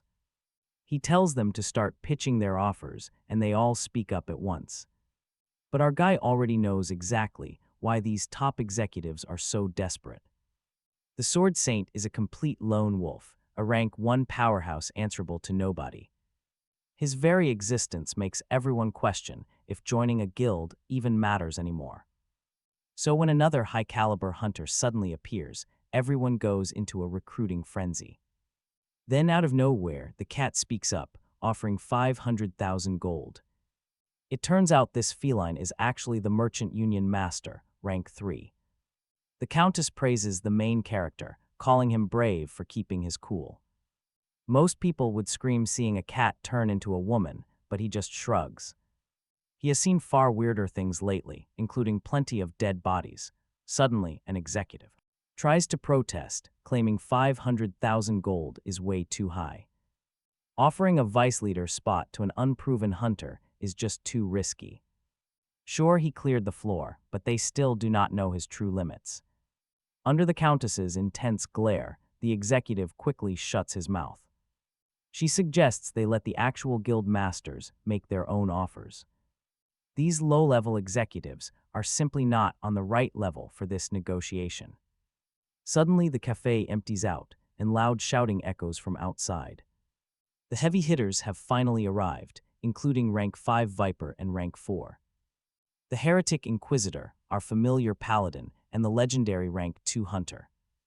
The Black Witch herself. Immediately, Viper complains that the Countess is acting completely insane for offering 500,000 gold plus a vice leader position. But the Inquisitor just laughs and tells everyone to sit down and relax. The other giants agree, casually ordering their favorite drinks first. With their coffees sorted out, they finally turn their attention to our protagonist. He quickly realizes this whole grand entrance was meticulously planned beforehand. The guild masters showing up right after their underlings left is no coincidence. They want to overwhelm and confuse him, but the ghost whispers to stay calm. It is just a classic intimidation tactic, and the main character knows it. Compared to literally being burned alive, this little meeting is nothing to him. At this point, all he needs to do is project total confidence, and honestly, why should he worry? If things actually go south, he can just regress and fix everything. The Inquisitor starts the questioning, pointing out that he has no prior achievements. But the Countess cuts him off, reminding him that he won her lottery. Winning the Merchant Union's massive jackpot is certainly an achievement in itself. Viper gets annoyed, telling everyone to drop the games and recruit him already. The Black Witch agrees, telling him to speak up if he plans to decline. They need to know his decision right now, so they can draft their official press releases accordingly. But the main character throws a curveball, asking what happens if he does join. She calmly replies that a massive bidding war will instantly break out among them. They have already wasted far too much valuable time on the 9th floor. But thanks to him, they finally have a real chance to move forward. It was a brilliant way to show the entire world what the tower is worth. It would bring people together from all corners of the earth and give stagnant hunters actual hope. Particularly the hunters stuck on the 1st floor, but Gongja raises a fair point. Bringing that many hungry mouths from the outside would dry up their food immediately. The Countess agrees, admitting that even with all her massive connections to the outside world, it still would not be enough to start producing new goods. The Black Witch jumps in, arguing that they have to push the hunters forward somehow. They must motivate them to explore the new frontier and uncover the invaluable treasures waiting there. To accomplish that, they need a single icon to spark this revolution. But Gongja hesitates, fully aware of the dark history that transpired in his previous timeline. The Black Dragon Guild actually tried to assassinate this supposed icon in that timeline. He still has absolutely no idea why they decided to target the man back then. Still, he feels like he would probably get along fine with the Black Dragon leader. Whichever guild he joins is bound to represent the next generation. The other groups wouldn't stand a chance, which almost makes him feel a little guilty. So they decide to settle the matter with a simple game of poker. He agrees to join the Winners Guild, but if he somehow pulls off a victory himself, he gets to join every single guild at once. Pretty slick, right? To the outside world, he would look like a regular member, but he would receive top-tier leader benefits. Since absolutely none of them have anything to lose, they quickly agree to the bet. Safe from prying eyes, Gongja asks the ghost to stop using honorifics for now. They can go back to that once the game is over, but right now he has a job. He wants the ghost to peek and tell him everyone's cards. Hearing such a mischievous plan, the ghost is absolutely thrilled to help. Gongja plays alongside his ghostly partner, easily sweeping up almost every single chip on the table. Eventually, Viper complains, calling him a cheat after 30 rounds of straight wins. Gongja just shrugs, claiming he is simply a natural at the game. He tells them it is not wise to throw around wild accusations without any proof. Viper snaps that an F rank shouldn't be this good, but Gongja corrects him. He has already promoted to E rank, and besides, he just ran out of chips. He folds shortly after the paladin is knocked out next, and Gongja cannot help but tease her. He dares her to guess if he cheated, but she just sighs. She grumbles that young people nowadays are just too difficult to deal with. As she walks over to join the other losers, Viper starts shouting at her for giving up. He insists she should have played to the end instead of letting a thief win. But she calmly shoots back, telling him not to call their hero a thief. Besides, they all knew from the very start that cheating was always on the table. It would be bizarre if they didn't, considering a rookie had challenged them. Gongja essentially warned them he had the confidence to win without his skills. That was the unspoken term of engagement, and they willingly accepted the challenge because of it. She tells Viper to train his brain a bit instead of just flexing. Besides, they had absolutely nothing to lose from playing a simple game. Sure, winning would have been great, but walking away with a loss doesn't actually hurt them. Still, Viper retorts that they need to guard their pride as high rankers. They shouldn't just let some fresh rookie come in and destroy them. Pride was not going to help them climb the tower anyway. Back at the poker game, this Black Witch admitted she was glad the main character was at least somewhat empathetic, and she shared that her homeland was originally Ukraine, or more accurately, a place with that name. Ravaged by endless civil war, she lost both her parents at a very young age. Becoming a lone wanderer, life was incredibly dull, both inside and outside the tower. But the main character stopped her, questioning her meaning. After all, everyone who entered this place had a deeply tragic past. Especially the first generation, and he was no exception, being an orphan himself. The Black Witch shrugged, explaining the tower had become her true home. Here, nobody cared about your origins, whether you hailed from Korea or Ukraine. Having Chinese celestial arts or any other background just did not matter anymore. In this place, everyone could communicate easily, thanks to the tower's special blessing. Food was abundant, and challengers stood on equal ground, unlike the world outside. Up here was actually fairer, because she believed people outside treated the tower like garbage. But public opinion did not dictate reality, and rumors meant nothing to her. Once the massive counter in the sky hit 0, his life would alter completely. She had full confidence that he would handle the coming changes wisely. Smiling, the main character promised to give the masses exactly what they wanted. Besides, he absolutely loved the spotlight and craved everyone's genuine admiration. That was his ultimate goal. As the poker game intensified, he recognized her clear advantage. He was definitely in a tight spot, but he pushed all his chips in. Pure confidence drove him. He looked at her, wanting to make one thing crystal clear. He did not expect special treatment just for conquering the 10th floor. Why would he? He was going to clear the 20th, 50th, and even 100th floors. No matter how many years it took, he would conquer this entire tower. He truly respected her immense strength and complex feelings, having no desire to clash. Even so, he officially declared her his rival, aiming far higher than anyone else. His target was not this cramped world inside, but the vast reality lying far beyond. She could freely use his name to resolve local hunger or manage internal tower politics. In exchange, he expected her full support as he continued his relentless ascent. The Black Witch fell silent, suddenly realizing he mirrored the Sword Saint in every way. And yes, in case you were wondering, the main character totally won that poker match. Before taking his leave, he mentioned he looked forward to their promised fair treatment. But she quietly questioned if he could handle such heavy responsibility. To him, a hunter's sole duty was simply to keep climbing higher. On that front, he remained incredibly composed, leaving her struck by his absolute certainty. He then casually pointed out that the 11th floor would be unlocking very soon. Crucial preparation had to start immediately, so he would not get left behind. She scoffed, asking how he could prepare without knowing what lay ahead. He dropped a subtle hint, revealing the theme of floors 11 through 20 was performance. Naturally, he had no intention of exposing his secret source of information.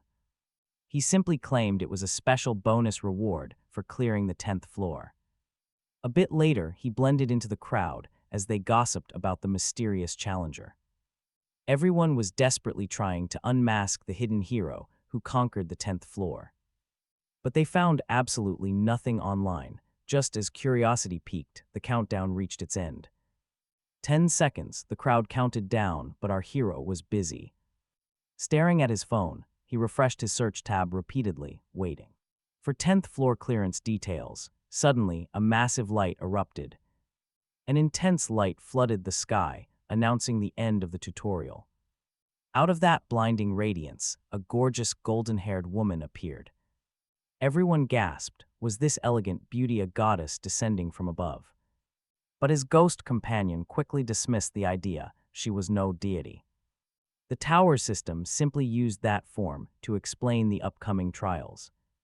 Curious, our hero asked how he knew. Before he could answer, chaos struck. Someone leapt from a building, slicing the goddess clean in half. But it was a total illusion, just a projection. The ghost smiled. That was how he discovered the truth back in his past life. He had done the same thing. Suddenly, the old man transferred to the 10th floor, with the other top rankers warping right behind. While they moved to the 11th floor, the hologram kept talking. Captivated by her striking beauty, our hero stood there completely dumbfounded.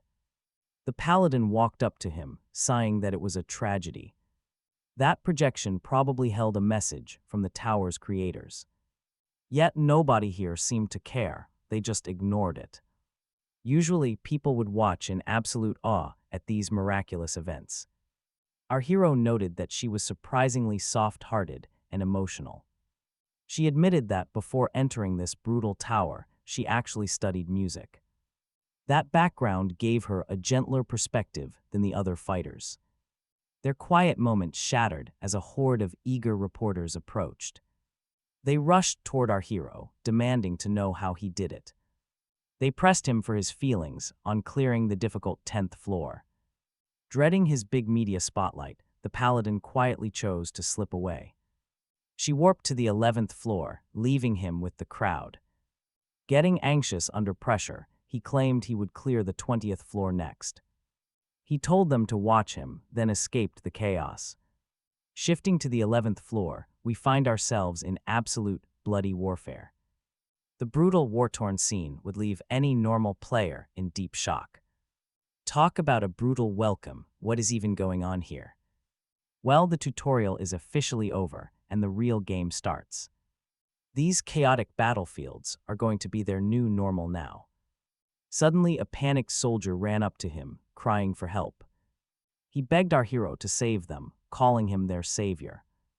The man explained that this area was a vital trade harbor.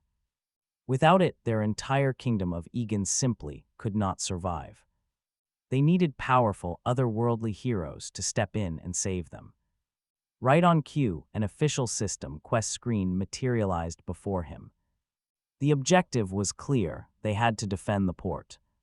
But the real terror came from the sudden mention of a demon king.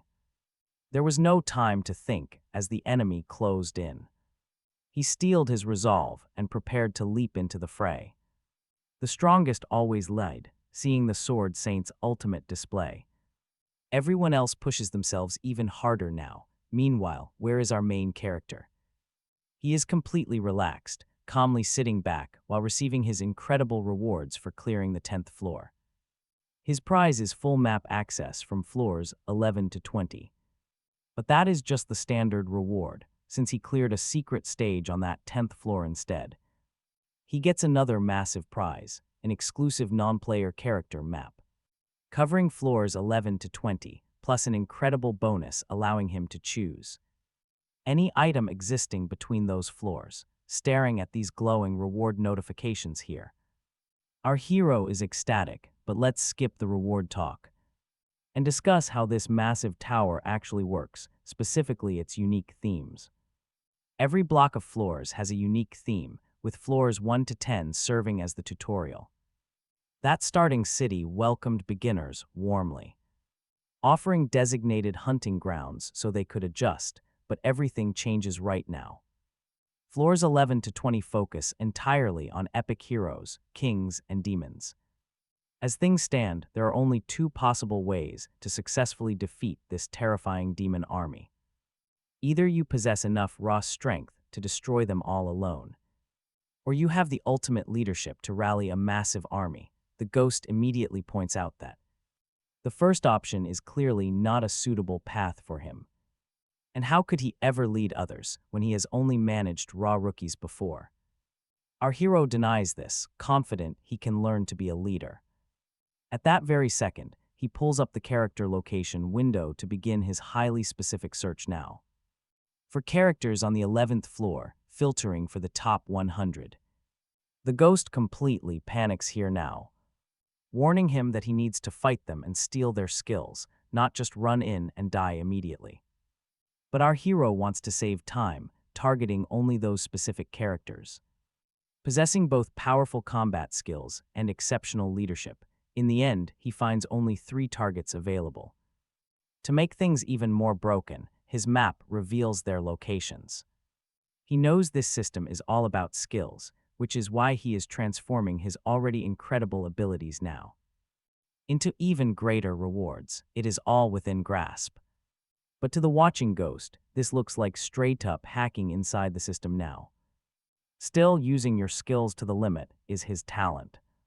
Following the glowing blue dot on his map, he tracks down the first character with the highest skill in leadership, who turns out to be the very general who first welcomed him.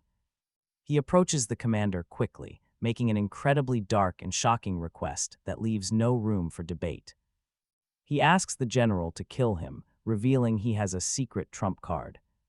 When his heart stops beating, the goddess of war will bless their entire battlefield with massive power. It acts as a self-destruction skill to guarantee their victory. But the general flatly refuses, unwilling to take the life of a trusted comrade and ally. Yet our hero insists, urging him to look at the larger picture. If the general refuses, he will simply take his own life right here. Knowing this sacrifice is the absolute best way to save the entire kingdom from their ultimate impending destruction. He begs the commander to strike because of the port battle. Instead of dying by his own hand or getting ripped apart by the claws of demonic enemies there, he wants to entrust his life to a leader who protects the realm. Hearing this intense and completely selfless declaration, the general is left staring at him in utter disbelief. Hearing the main character's cunning lies, the ghost stood completely dumbfounded. The general actually believed him, immediately sighing with deep regret. He hated having to kill a true hero, all because they could not defeat the Demon King. He would end our protagonist's life quickly, holding his name deep in his heart. He declared that the main character was indeed a true warrior of the Empire. There is an old saying about those who soar far above ordinary men. A legend about a warrior who transforms normal soldiers into deadly weapons. Of course, this bizarre, confusing proverb was entirely made up by our main character. He used his custom battle knowledge skill to pull off this massive bluff. It allowed him to fake being a grandmaster and instantly win the general's absolute trust. He runs this floor with extreme efficiency, guided by his minimap and past runs. Having lived this day multiple times, he knows skills alone will not cut it. In his hand, he held a brilliant weapon known as Lefanta Ejim's Holy Protection Sword. And honestly, you are going to want to remember its origin story. Long ago, a powerful goddess gifted this holy weapon to the Empire's founder. But before the founder could cement his legacy, he mysteriously vanished. The legendary blade disappeared with him, leaving behind only a famous prophecy. It claimed that whoever wielded the sword would command the Empire's absolute loyalty. Seeing this massive cheat code, our protagonist naturally snatched it right up. He smugly tells the ghost that clearing this secret stage was completely worth it.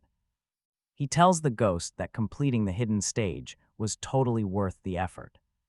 But the ghost complains that he traded a great reward for absolute trash. It is just a flashy, hard piece of metal, yet he chose it over epic gear.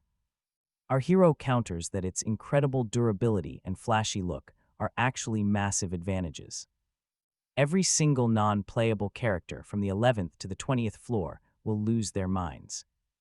To him, these characters are not just quest givers to be ignored.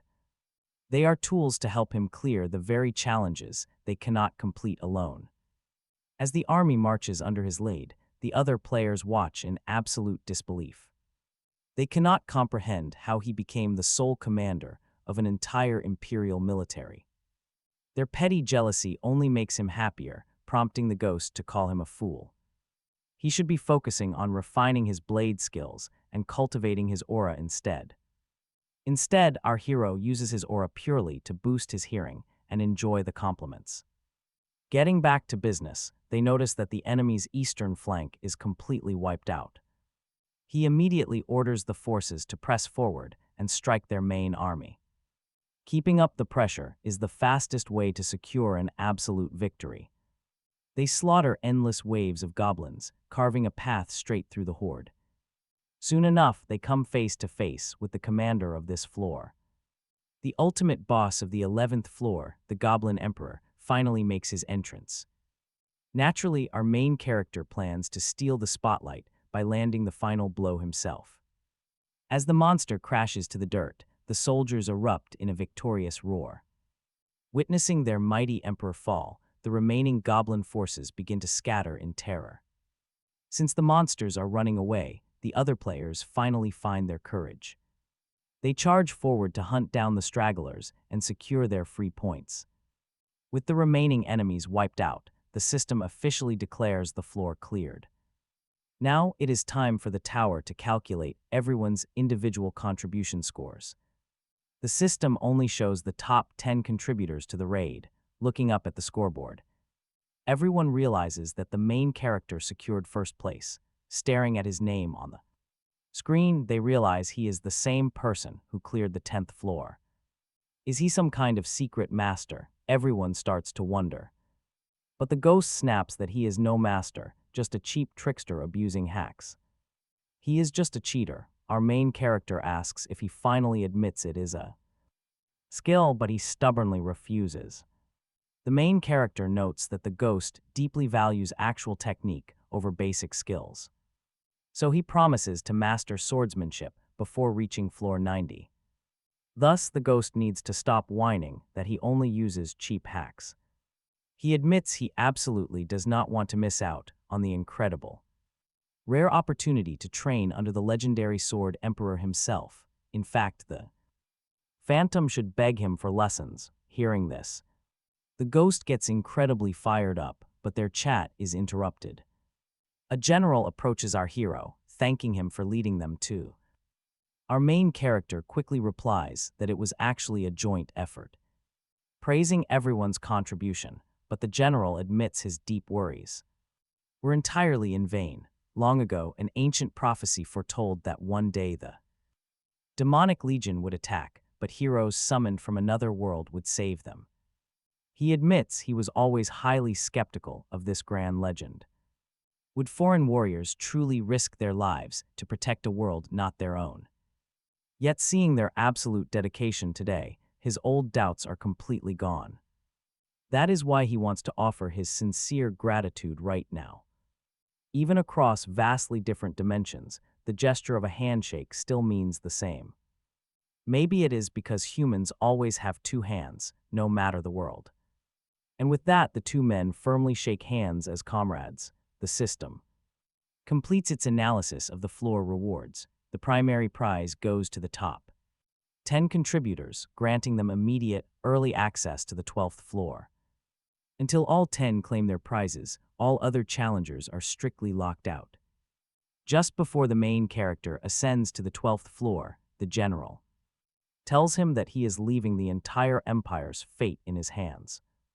During the transition, the ghost asks if he is truly prepared to face the dangerous sword saint waiting ahead. No worries, he shrugs it off. The absolute worst outcome is just dying after all. He safely teleports onto the 12th floor, landing right inside the grand palace of the Egan Empire. Suddenly, the Inquisitor approaches the young man, praising his incredible performance on the 11th floor. He curiously asks if that new sword is his reward from the previous floor. Our protagonist nods in confirmation.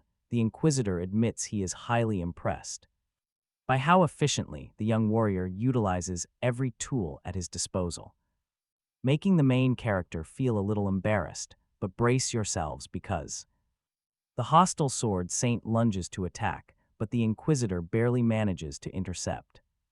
He demands to know why the legendary warrior is drawing his blade.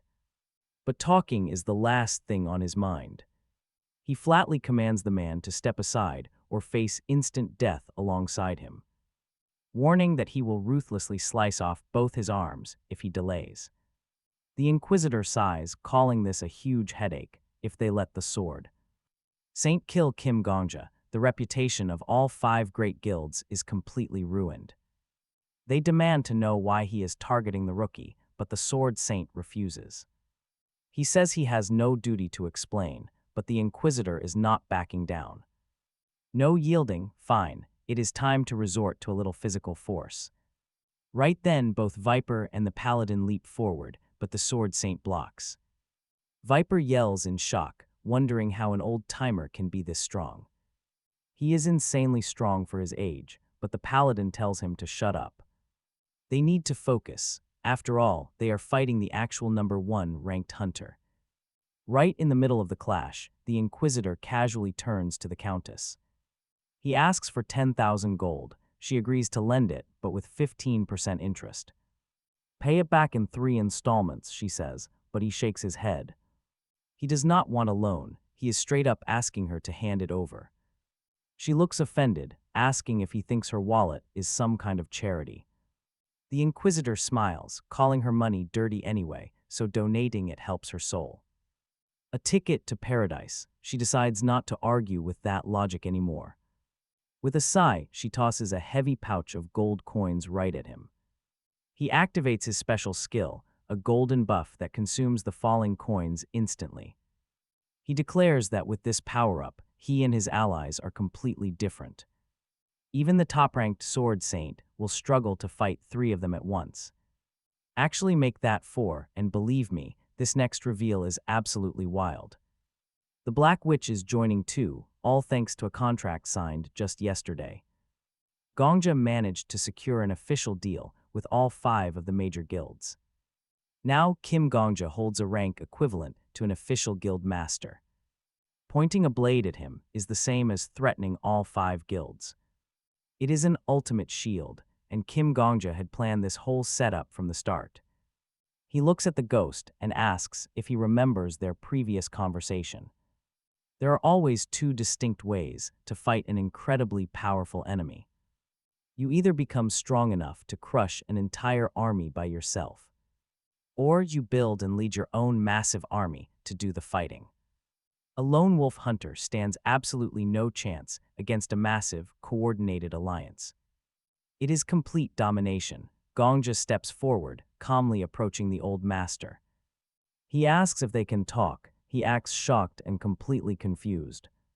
After all, this is their very first meeting, so why the sudden violence? He even claims to be a massive fan of the legendary Sword Saint. Naturally, the old man does not buy this sweet talk for a second. He still suspects Gongja is a cold-blooded assassin who has killed 4,093 people. In his mind, it is a massive conspiracy. The old man speaks up. He declares that the tower and the outside world are exactly the same. Ever since he arrived, people have been constantly nagging him to join them. But he rejected every single offer, choosing to walk a completely solitary path. He wants to prove that anyone can reach the top entirely on their own. No powerful family lines, no giant guilds, and no cheap political alliances. Just pure, unadulterated skill. He believes a single dedicated person can become the best. He wanted his path to be a shining beacon of hope for everyone else. Instead, they chose to act as dead weight, stalling global progress. Causing global stagnation, Viper started yelling, admitting he skipped those high-level raids. He skipped the 5th, 7th, and 9th floors. The Countess then chimed in. She argued that if he used his massive influence, the food crisis would be resolved, allowing their fragile society to stabilize in a safer way. Finally, the Black Witch stepped in to add her own sharp rebuke. Since he was the top-ranked hunter, he needed to shoulder his responsibilities. The Sword Saint completely snapped. "Shut up," he growled at them all. He mocked them for whining like babies instead of acting like adults. Asking if they thought he was their grandfather, he told them to fight. Hearing this, the main character spoke up, questioning why they were bickering. They were fighting with barely 10 people left, while even the NPCs on the 11th floor united to protect their homeland as elite hunters. They should focus on clearing the 10th floor instead of pointing fingers. Grudges won't help. It was time to focus on their actual goals. Continuing like this, they would end up looking worse than mere NPCs. Every virtual citizen begged for aid, even if their leader was a hologram. He was a projection created by the tower, yet he feared ruin. How could they, as summoned heroes, put that dying empire second? Solving the impossible is what makes a hero. They must focus now. They had to push forward and clear the remaining floors, starting right here. The paladin stepped up first. She sheathed her sword, agreeing with him. She did not understand the sword saint's sudden attack, but the path was clear. Now was not the time for infighting. She was ready to step up. A small sacrifice. She revealed her secret power of absolute lie detection. This legendary power was the sole reason she rose to her rank. It had earned her the respected title of vice captain within the militia. If both men trusted her judgment, she promised to verify the truth. The main character saw his perfect opportunity and jumped right on it. He declared his absolute trust, and the grumpy sword saint followed suit. The old man agreed, since she was the only one who had never harmed anyone. With the ground rules set, she told them to make their statements. The sword saint fired the first question, asking if he had assassinated over 4,000 people. The main character calmly confirmed that he had. He erupted instantly, calling the kid a deceptive, mass-murdering monster. But the paladin intervened. That was a lie. He killed no one. He never killed those thousands. Cue the total shock as the old man starts sweating. Confused, the old saint demanded to know if the boy was just a master assassin. He calmly confirmed it, but her skill immediately flagged it as another lie. The old man grew highly suspicious, accusing her of playing biased games. She reminded him that she asked for their trust from the very start. Was he going back on his word now? The old man insisted it was impossible. He must have taken lives. The main character finally confessed he killed exactly one person. Just one. He took down a single target who absolutely had it coming. If he had not stopped that monster, countless innocents would have died instead. Every single word from Gongja is the absolute truth, leaving even the watching ghost completely speechless. Feeling embarrassed, the ghost mutters about warning the old man not to rely blindly on skills. Gongja slowly approaches the sword saint, calmly suggesting they had a pretty massive misunderstanding. Gongja is genuinely glad the mistake came to light, but the reality was almost fatal. If the powerful guild leaders had not stepped in to protect him, he would be dead. Now the young hunter deserves something back from the legendary elder, starting with an apology. The paladin firmly agrees with his demand, since the old warrior was completely wrong. Caught in his own error, Marcus begins to stammer as the tension rises in the room. How will the legendary master react now? The paladin is watching him with absolute intensity. Will he try to make excuses or reveal his secret skill? Or will he try to silence Gongja permanently, just like the ruthless Flame Emperor once did? After all, people tend to lash out and distrust others when caught in a lie. Yu Suha showed his truly rotten core by attempting to erase his mistakes with blood. Now the Sword Saint faces the exact same crossroad, and his choice will define him. Without hesitation, the old man bows his head and delivers a sincere, heartfelt apology. Marcus admits his reckless assumptions almost forced him to commit murder. For decades, Marcus had decided who lived and died based solely on his personal judgment. He truly believed he was purging the wicked, but this mistake shattered his worldview. Gongja silently observes that instead of making weak excuses or turning to violence, the boy actually faces his guilt head-on without trying to hide behind his power.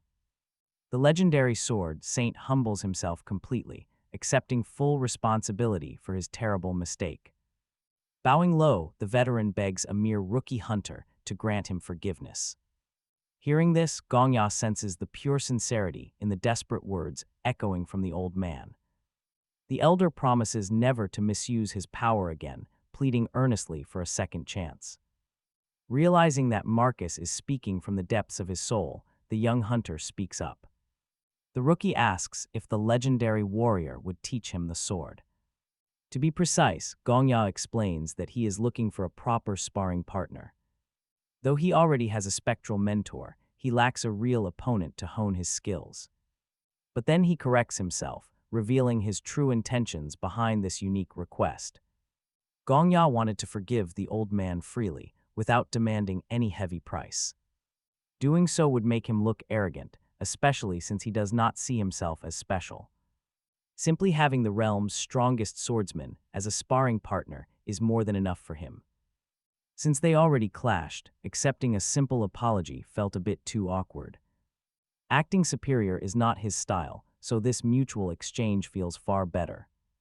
Instead, he simply wants the master to show him his absolute best sword techniques.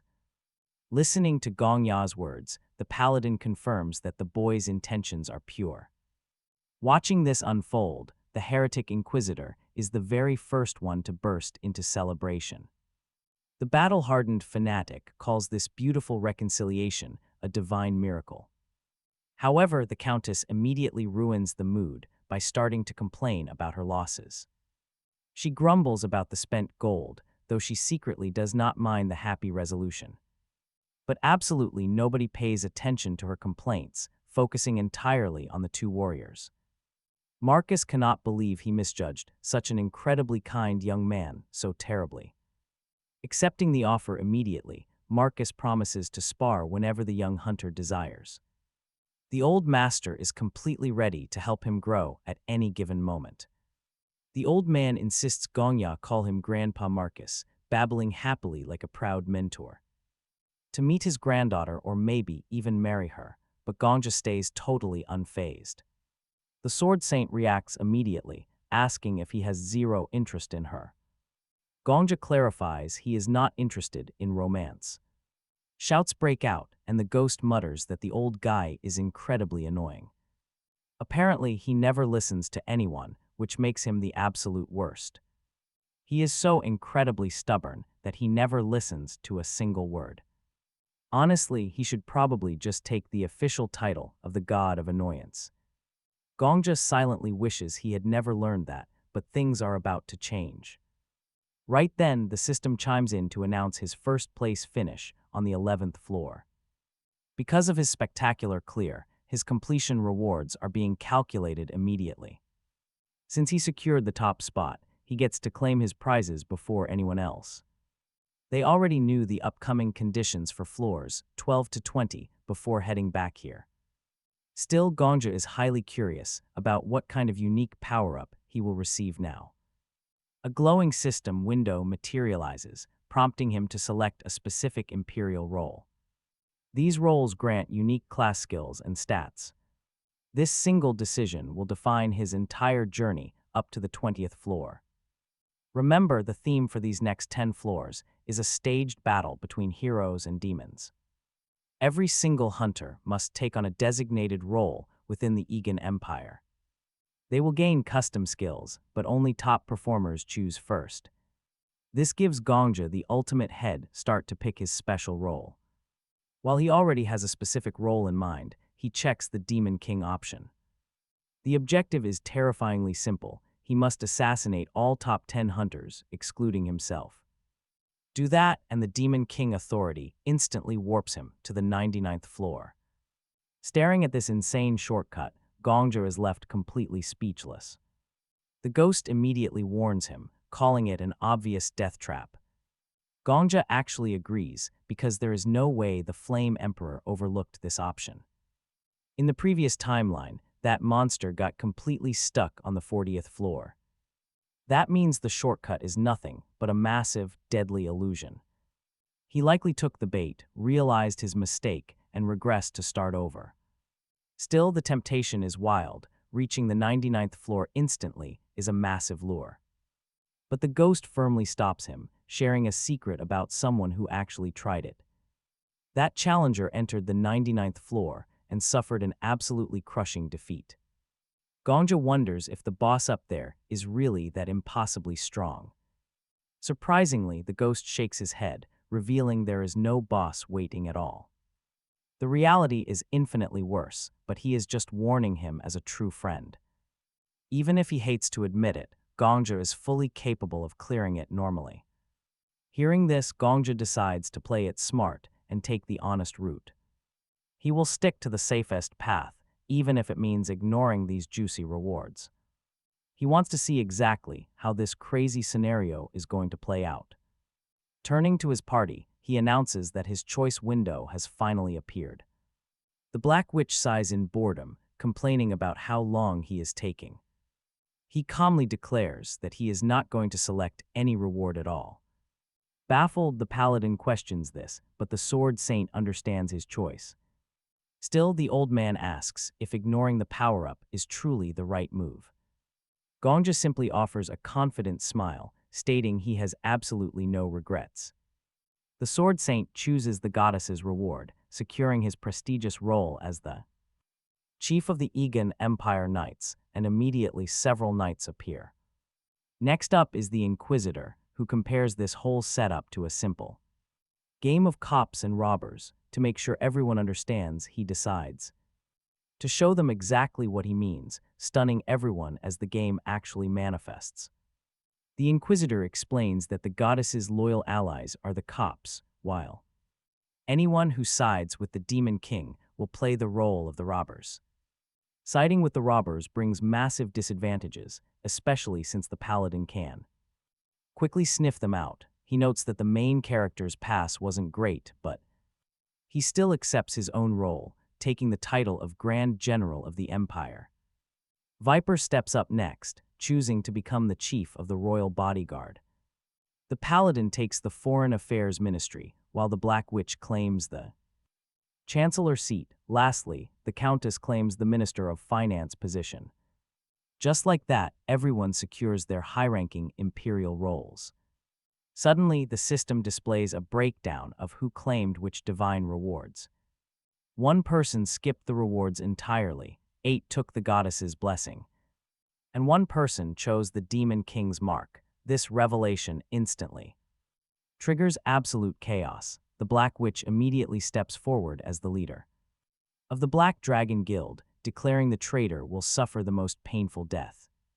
She demands the paladin begin a thorough interrogation of everyone present.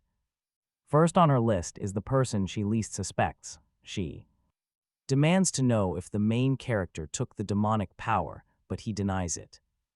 And of course, he's telling the truth. The interrogation continues one leader at a time, grinding all the way down to the final suspect, the Black Witch herself. But she is completely clean. Tension spikes as everyone wonders how this is possible. If none of the 10 leaders did it, then who? The paladin tries to calm them. The Inquisitor points out it took over 10 years to build the 5 great guilds. Building trust took an entire decade, and now they are totally out of time. Anyone outside their inner circle simply cannot be trusted, especially in this high-pressure situation. The paladin attempts to intervene, shouting that mindless efficiency is not the answer. But the Inquisitor is already activating his deadly interrogation skill. With Viper backing him up, they ruthlessly close in on the minor players. They execute the suspects one by one, leaving absolutely no survivors in their wake. The system immediately rings out, confirming none of the 3 executed were traitors. Yep, they just slaughtered innocents, and the Inquisitor realizes their decade-long alliance is ruined. The paladin snaps, reminding him that she told him to wait and think. Before the Inquisitor can even reply, a sudden, blinding slash takes his arm clean off. Caught directly in the violent crossfire between the Sword Saint and Viper, his arm flies. Seeking sanity, the paladin turns to the main character, placing all her trust in him. Since he alone refused the goddess's power, he is the only guaranteed innocent. Watching this absolute bloodbath unfold, our main character silently asks his resident ghost, Why he only attracts literal psychopaths, but the ghost just smirks, noting that he clearly gave up his reward, knowing exactly how this would go down. The main character admits he felt the massive tension brewing among the top players. He knew a brutal clash was inevitable with a traitor around, which is why he passed. Sure, the rewards were boosted. Still, Gongya never expected this level of danger. He approached the paladin and asked for background on the heretic inquisitor. Her response was chilling. The man had always been a monster, ever since they first arrived. Back then, religion was a massive problem. Different factions fought endlessly. But when the inquisitor finally showed up, he simply slaughtered everyone. No survivors at all. Gongya recalled that in his own past life. The holy factions reached a peaceful deal, but that was likely just fake news. The inquisitor admitted he deeply regretted his actions back then, knowing they caused this mess, but to stop the ongoing war. He begged Gongya to get the Sword Saint to stop this battle, so Gongya tried to get the old man's attention, suggesting they resolve things with words. He made a play using the name of his granddaughter. If she ever entered the tower, Gongya promised to protect her, a future relative's promise. The Sword Saint said he still had not forgiven the guilds. He would not stop fighting just because Gongya made a request. But when they crossed swords, he knew he could slay them instantly. The moment they found the traitor, he would execute him immediately. Gongya agreed, saying he could always kill him later. For now, they had to stay calm. Without knowing the spy's identity, they would never find him. Besides, exposed or not, finding the traitor was not their main priority right now. They could resolve this crisis without him. The paladin was shocked. She demanded to know how, since whoever took the Demon King's reward wanted to slaughter everyone here. Gongya simply urged them to look closer at the quest. According to the system, the target was the Demon King's core, which was located on the 20th floor. They did not need the traitor at all. The culprit was probably trembling in fear, or maybe the system itself artificially forced a traitor to spice things up. If they killed him, their grand rewards would disappear too. It was a very simple problem to solve. They just needed to climb the tower and shatter the Demon King's core. Gongya opened the door and the sound of falling rain filled the room, but it was abnormal. The rain was bloody. Looking up, the soldiers began to panic, sinking into absolute dread. Amidst the chaos, Gongya walked forward with perfect composure and shattered the glass. This bloody downpour signaled that the Demon King had manifested. Immediately, a booming voice echoed, questioning their foolishness. Did the Empire truly believe they could win using foreign outcasts? They could send thousands more, but humans remained fragile, flawed creatures. Those who failed to respect humanity would be swallowed by their own sins. Just then, the system flashed a new notification, giving them a clear mission.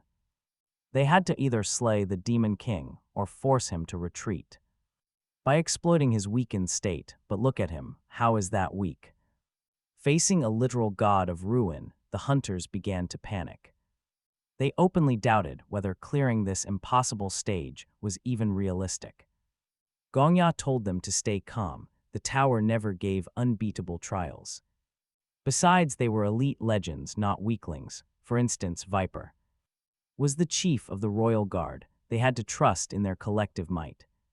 Was impossible to clear with just hunter powers. He had to pivot and fast. Treat these artificial soldiers like real flesh and blood, guiding them straight into battle. Leaders had to act like real leaders, since the paladin served as the foreign affairs minister. Finding the emperor was priority number one to keep troop morale from collapsing. A leaderless army is a doomed army. Then there was the inquisitor. The main character honestly could not stand him, but now was not the time for petty fighting. Ironically, the inquisitor admitted he quite liked the guy now, but the youth brushed it off. He simply pointed out that the soldiers were waiting, and the inquisitor needed to take charge. His orders were dead simple: hold the defensive line no matter what. If those massive stone gates crumbled, it would be an instant game over. The fanatic promised to defend that wall with his last dying breath. With their orders set, everyone scattered to their posts, since the top 10 players had claimed their loot. The rest of the players finally flooded onto the floor. Meanwhile, the mysterious Black Witch quietly made her way over to the young warrior. He asked how she moved so fast, and she credited her unique movement skill. This broken teleportation trick let her blink anywhere within her line of sight. Naturally, such a completely broken ability had to be stolen. Even his spectral guide agreed that he should definitely copy this incredible power. But first, he demanded to know why she was hanging around here instead. She shrugged, explaining that she was obviously there to fetch him personally. The young man carried the legendary sword that commanded the absolute respect of every local soldier. On this bloody 11th floor, the panicking army desperately needed some hope to rally behind. In this moment, the terrified men didn't need a shadow witch, they needed him. Extending her hand, she told him he had to verbally agree to travel with her. It was a strict limitation of her high-level spatial magic. He raised an eyebrow, asking if sharing such a massive vulnerability was really a good idea. She just smiled, noting that she was currently acting as the Empire's Grand Chancellor. There was absolutely nothing wrong with a leader laying all her cards on the table. With a nod, he gave the word, and they vanished in a flash of light. Reappearing atop the battlements, the bleak sight of the trembling troops hit him hard. These artificial soldiers were just programs, yet their sweating, shaking fear was entirely real. The Black Witch leaned close, telling him to watch her next move very closely. Retreating wasn't an option, especially after playing the villain for so long. After all, she did not run the most powerful guild by being weak. Stepping forward, her voice cut through the howling wind to gather the troops. Shouting for them to stand tall, she reminded them they were the Empire's shield. Staring up at her command, a tiny spark of hope finally flickered in their eyes. No matter what, as long as they drew breath, their kingdom would never fall. Suddenly, she seized the young hero's hand and hoisted it high into the air. The legendary blade flared with brilliant light, parting the gloomy storm, but wait, look closely. Remember when the terrifying general slaughtered our main character on this exact floor. Because his rank tanked to E grade, any high-level skill use carried a brutal penalty. Nobody knew exactly how or when this curse began, but then he arrived. Crimson droplets drizzled from the sky, washing the battlefield in a sickening sheet of blood. With every fallen kingdom, the last sanctuary for humanity shrank just a bit more. Human history shrank by the second, every single time the Empire lost territory. Nothing remained but rain, cold, endless rain. An unceasing downpour of blood. It drove everyone to absolute despair. Royal historians gripped their ornate quills. They accepted their grim fate. They wrote the end, how humanity destroyed itself. Then came the ultimate master of nightmares, king of all demons, the Demon King. When a brilliant, blinding light flashed high above the castle walls, people felt a sudden spark of hope. They thought the goddess protected them, but they were wrong. It was no grand divine miracle. And the bloody rain only cleared where the holy sword cast its light. Still, sometimes tiny things are enough for desperate humans with nothing. This small spark was plenty to rekindle their fading strength. Originally, the reason no non-player characters remained in the royal chamber was simple. Every single noble had abandoned the Empire. Now get this, that is likely why the tower chose this empire as a stage. Just like those poor abandoned children in that mansion on the 10th floor, at that very moment the Black Witch wrapped up her speech, asking the main character why he was staring at her like that. Was her Ukrainian speech really that painful to hear? She says. Her old country was full of communists, and though she did not like them, they sure knew how to deliver speeches, so she learned a trick or two. The main character has no clue what she means, but shrugs it off as a joke. She asks what he plans to do now, as they still need to protect those castle walls. See, the Black Witch holds a powerful S-rank teleportation skill. She could easily teleport him right next to the Demon King, but they would instantly be swarmed by a sea of monsters, so our main character tells her they need to create a situation where he can face the Demon King alone, and while the non-player characters hold the line, they must rally the hunters because, at least with extra backup, they can prevent a total slaughter. Changing the topic, he firmly asks her to teleport him straight to the Demon King anyway. She looks at him asking if he has a death wish. Honestly, she has every right to doubt this crazy plan, but our guy fully plans to win. Since he has an ace up his sleeve, the Black Witch just hopes his sword is sharp enough to pierce the boss. Right then, the Demon King starts talking, mocking the goddess for playing games, calling this final battle pathetic. What good is a light to those who will not survive tomorrow? Since they want to see a light so badly, he will give them a taste of his power. Instantly, the Demon King strikes, tearing through several soldiers in a flash, while others are critically injured. In the chaos, a soldier is slaughtered. The Black Witch remembers that the legendary sword saint, the Inquisitor and Viper should be leading their troops this way, while the paladin searches for the missing emperor, just like the main character asked. That leaves only the Countess. And thankfully she is not the spy. Still, this is highly concerning, because the Countess remains their only actual link from inside the tower to the outside world. But the Black Witch snaps that they cannot waste time crying because they needed to focus on what lay right ahead. Scanning the strategic map, the main character realized the demonic army had shifted formation, likely preparing to launch a charge. In a flash, they teleported straight to the front lines of battle. Upon arriving, the ghost stepped up to tell him something crucial. A brutal new training was beginning, and he had to survive at least 30 seconds. To win this war, he had to become a beacon of hope for the people. He just needed to show everyone that he was holding off the massive wave of monsters completely alone. Nobody becomes a hero by living 30 years, but when people desperately need 30 seconds, giving them those 30 seconds is exactly what makes you a hero. That was his mission now. The ghost intended to teach him advanced techniques upon reaching the 20th floor. But now was the time for a quick trial. Pivot the back foot, plant the front foot firmly, and look straight ahead with absolute calm. He noticed two goblins waiting right before him, while the ghost whispered that in a real fight, absolute seconds do not matter, relative seconds do. That is why he must use his blade to blind them and steal that vital second away.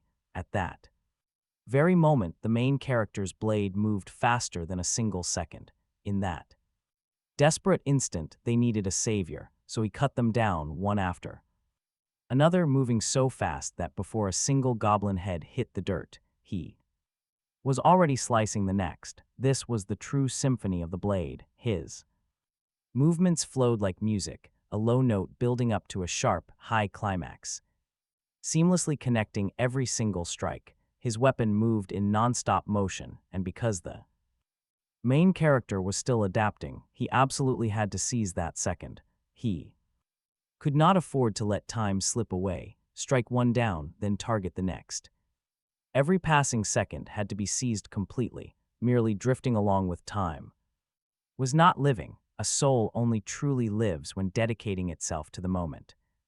And yet this entire bloodbath had only taken 10 seconds. Right then, a dark question crossed the main character's mind. Why would the tower grant an X-rank power to a broken guy like him? It would make sense for some holy saint, or even just an ordinary person. But out of everyone, why give it to a complete psychopath? Or did the tower believe nobody else could conquer these floors except the crazy Flame Emperor? Was becoming a monster the only way to climb? No, he refused to accept that. He would conquer the 20th floor instead of the Flame Emperor, then the 30th, 50th, and hundreds. He would prove his kill was justified. Right on cue, a notification rings. He leveled up to rank D. Charging forward into the beast horde, the sword saint suddenly dashes beside him, decapitating every single goblin in their path. the old man yells something to him.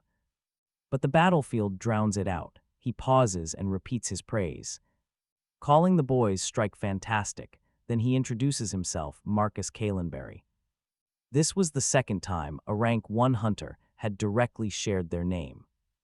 But these were entirely different men with different souls. It changes everything.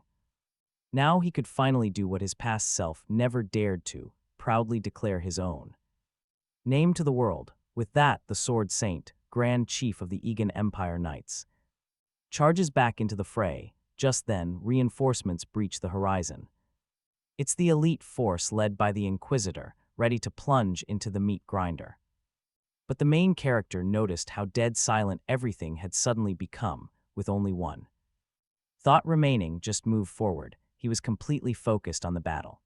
And absolutely nothing else. Even Viper, who followed right behind, noticed his total focus. Then the man finally spoke, introducing himself as Lyron, and he swore to protect him. He was their rising star. Right at that moment, the Demon King began to speak, mockingly asking if they thought they had any time left. The goddess was weak, so who could they rely on? Perhaps their very own existence, and if so, he wanted to witness that with his own eyes. When he unleashed his attack, the Black Witch stepped forward to block it with her mirror. It absorbed the force. Viper and the Sword Saint moved in to stop the onslaught. Right then, the Black Witch called out to the main character, asking him to grab her hand. Yet, he knew that everything happening here would soon vanish. Nobody would remember a single thing that occurred. Just because they forgot did not mean those moments ceased to exist. That is how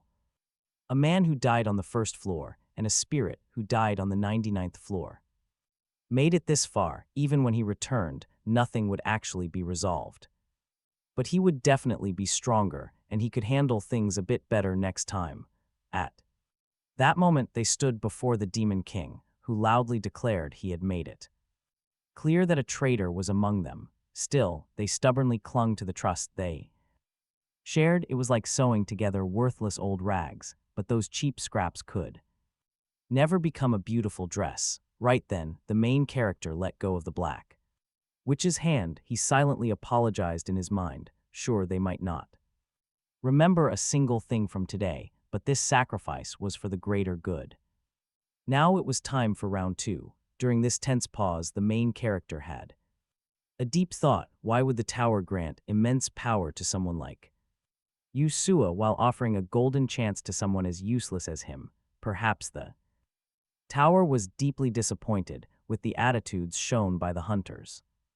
Maybe the Flame Emperor relied entirely on brute force to clear the 10th floor.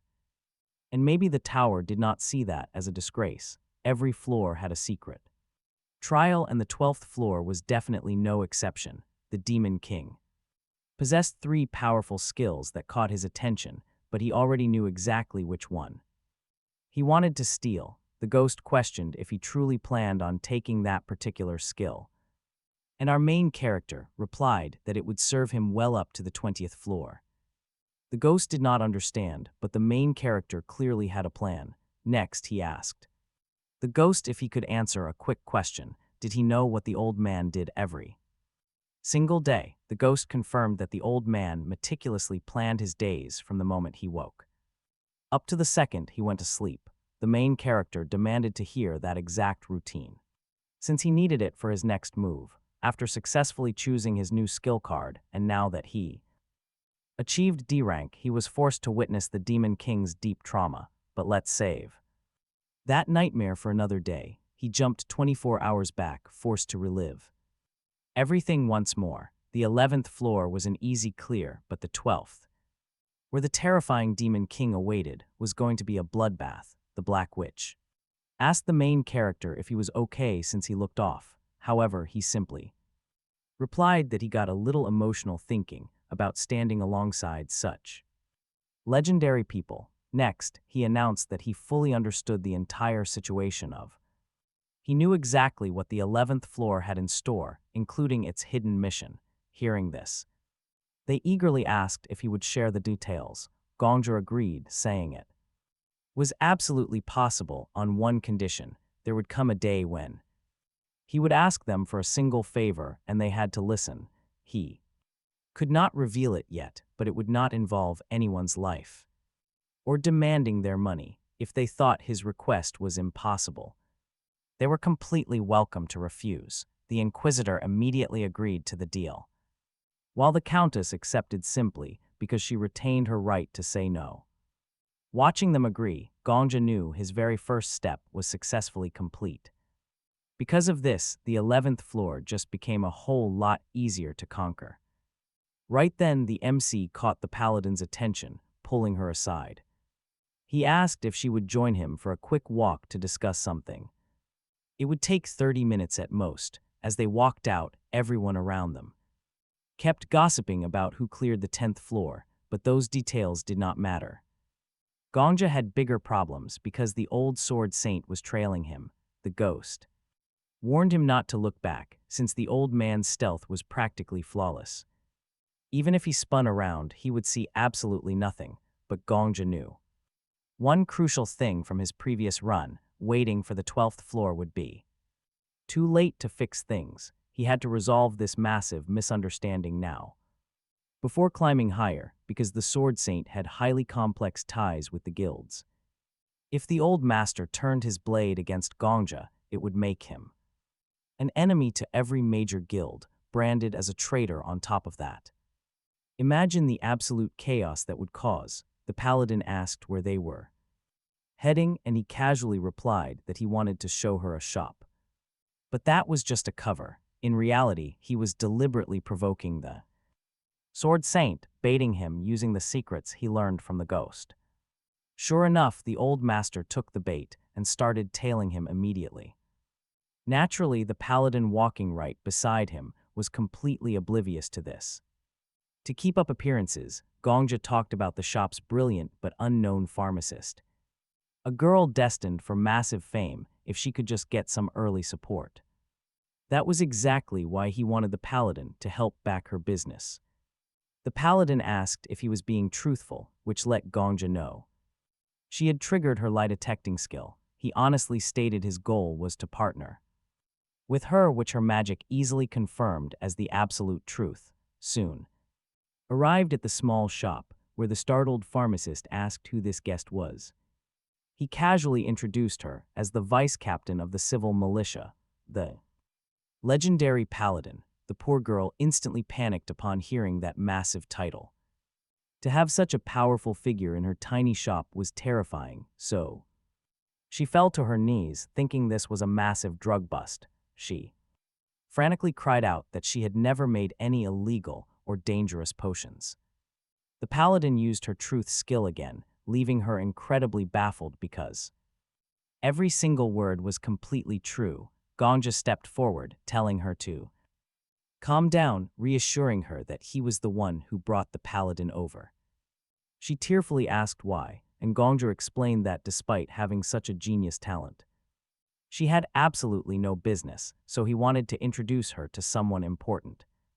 He offered her some potion samples, making her absolutely thrilled. She even called Gongja a literal angel, but right at that moment, another customer stepped inside. The old man immediately demanded that, with the sole exception of Gongja, both girls leave immediately so he could speak with him in private. Hearing this, the Paladin asked if the Sword Saint was being too aggressive. But the legendary old swordsman simply snapped at her to get out.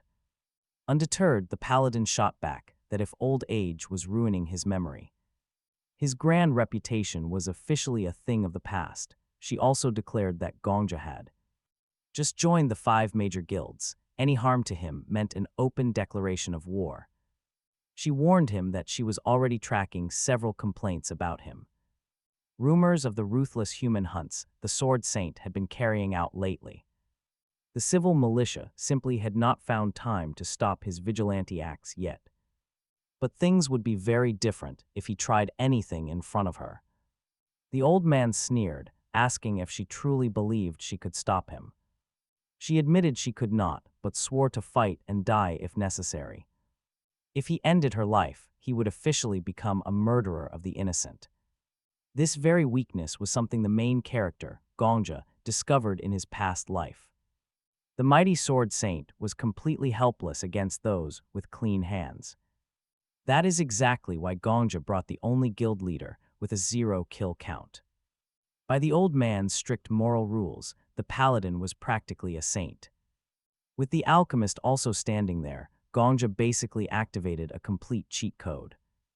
They lacked the physical power to fight, but their goodness was his ultimate shield. Pure, innocent souls like them were the only ones who could block him.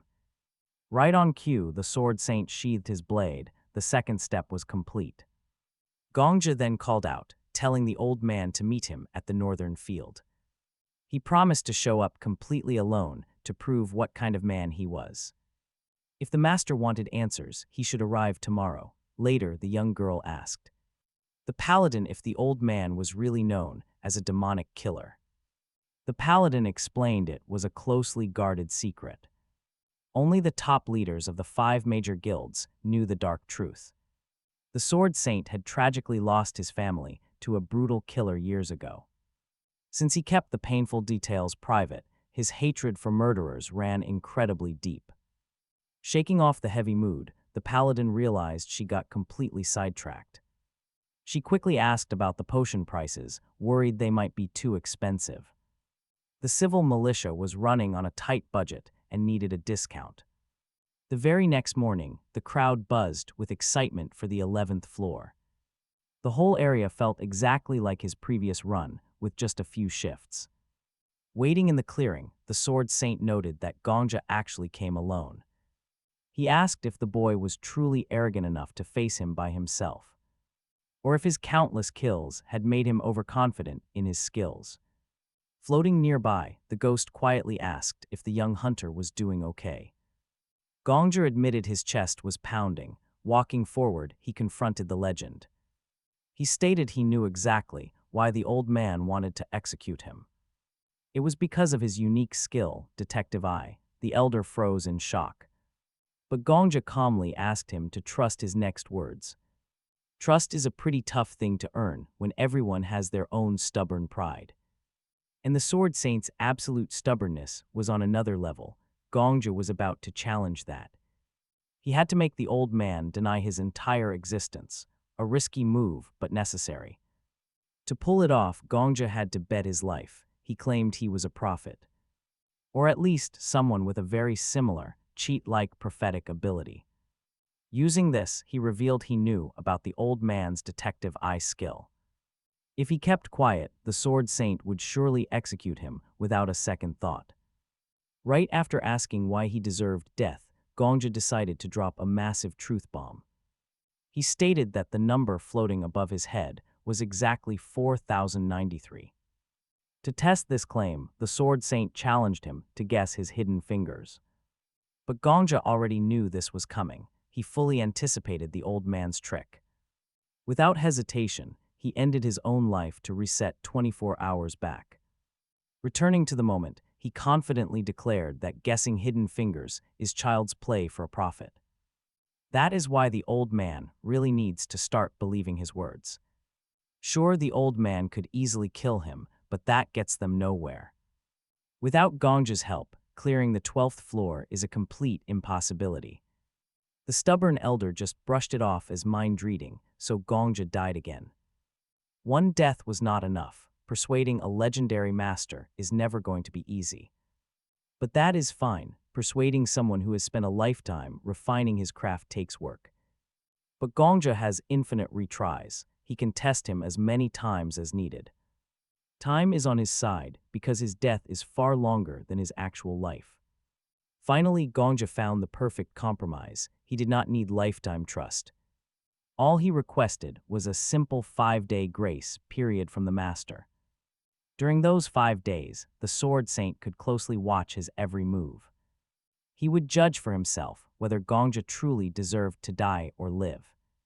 But wait, Gongja still has one final, game-changing ace up his sleeve. He revealed that the sword saint from a future timeline gave him a secret phrase. A secret name that holds immense weight. He whispered the name Sword Emperor. Gongja claimed he did not know who that was, but the future self promised it would work. Simply uttering those words would be more than enough to change everything.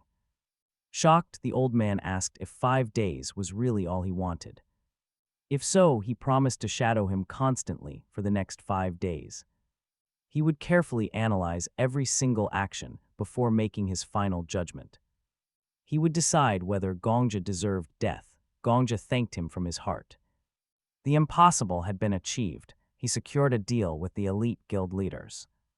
And most importantly, the stubborn old man was temporarily willing to cooperate. He finally met the conditions to prevent needless deaths on this floor. Returning to the 12th floor, things started off exactly like the last run. But this time, something felt completely different. The leaders stood united.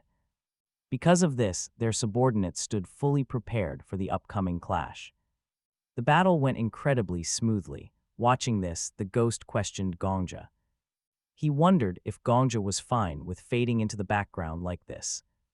He knew Gongja loved attention, yet here he was, just standing silently.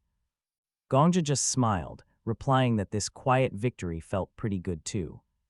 But as he spoke, someone watched from the shadows. Gongja whipped his head around.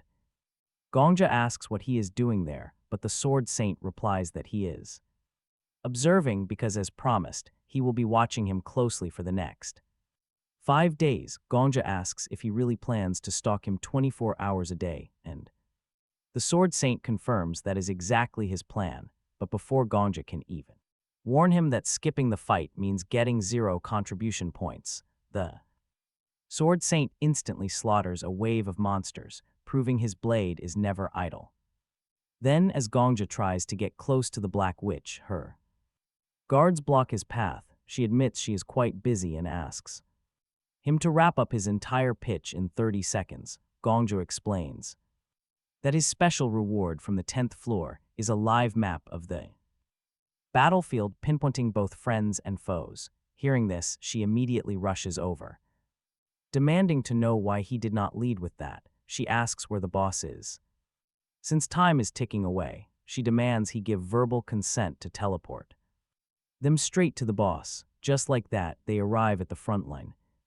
A second blink puts them directly above the boss. Gongja leaps forward and slices the beast completely in half. After that, events unfold just like before. The goblins scatter in retreat, and the hunters cut them down. But this time, things are different. The Black Witch is absolutely thrilled. Because they crushed the boss so fast, fewer than 30 people died. Gongja watches her in shock. Maybe her bitter attitude in the past loop was simply because so many allies died. Now she is genuinely celebrating. All because the body count was kept low. It hits Gongja that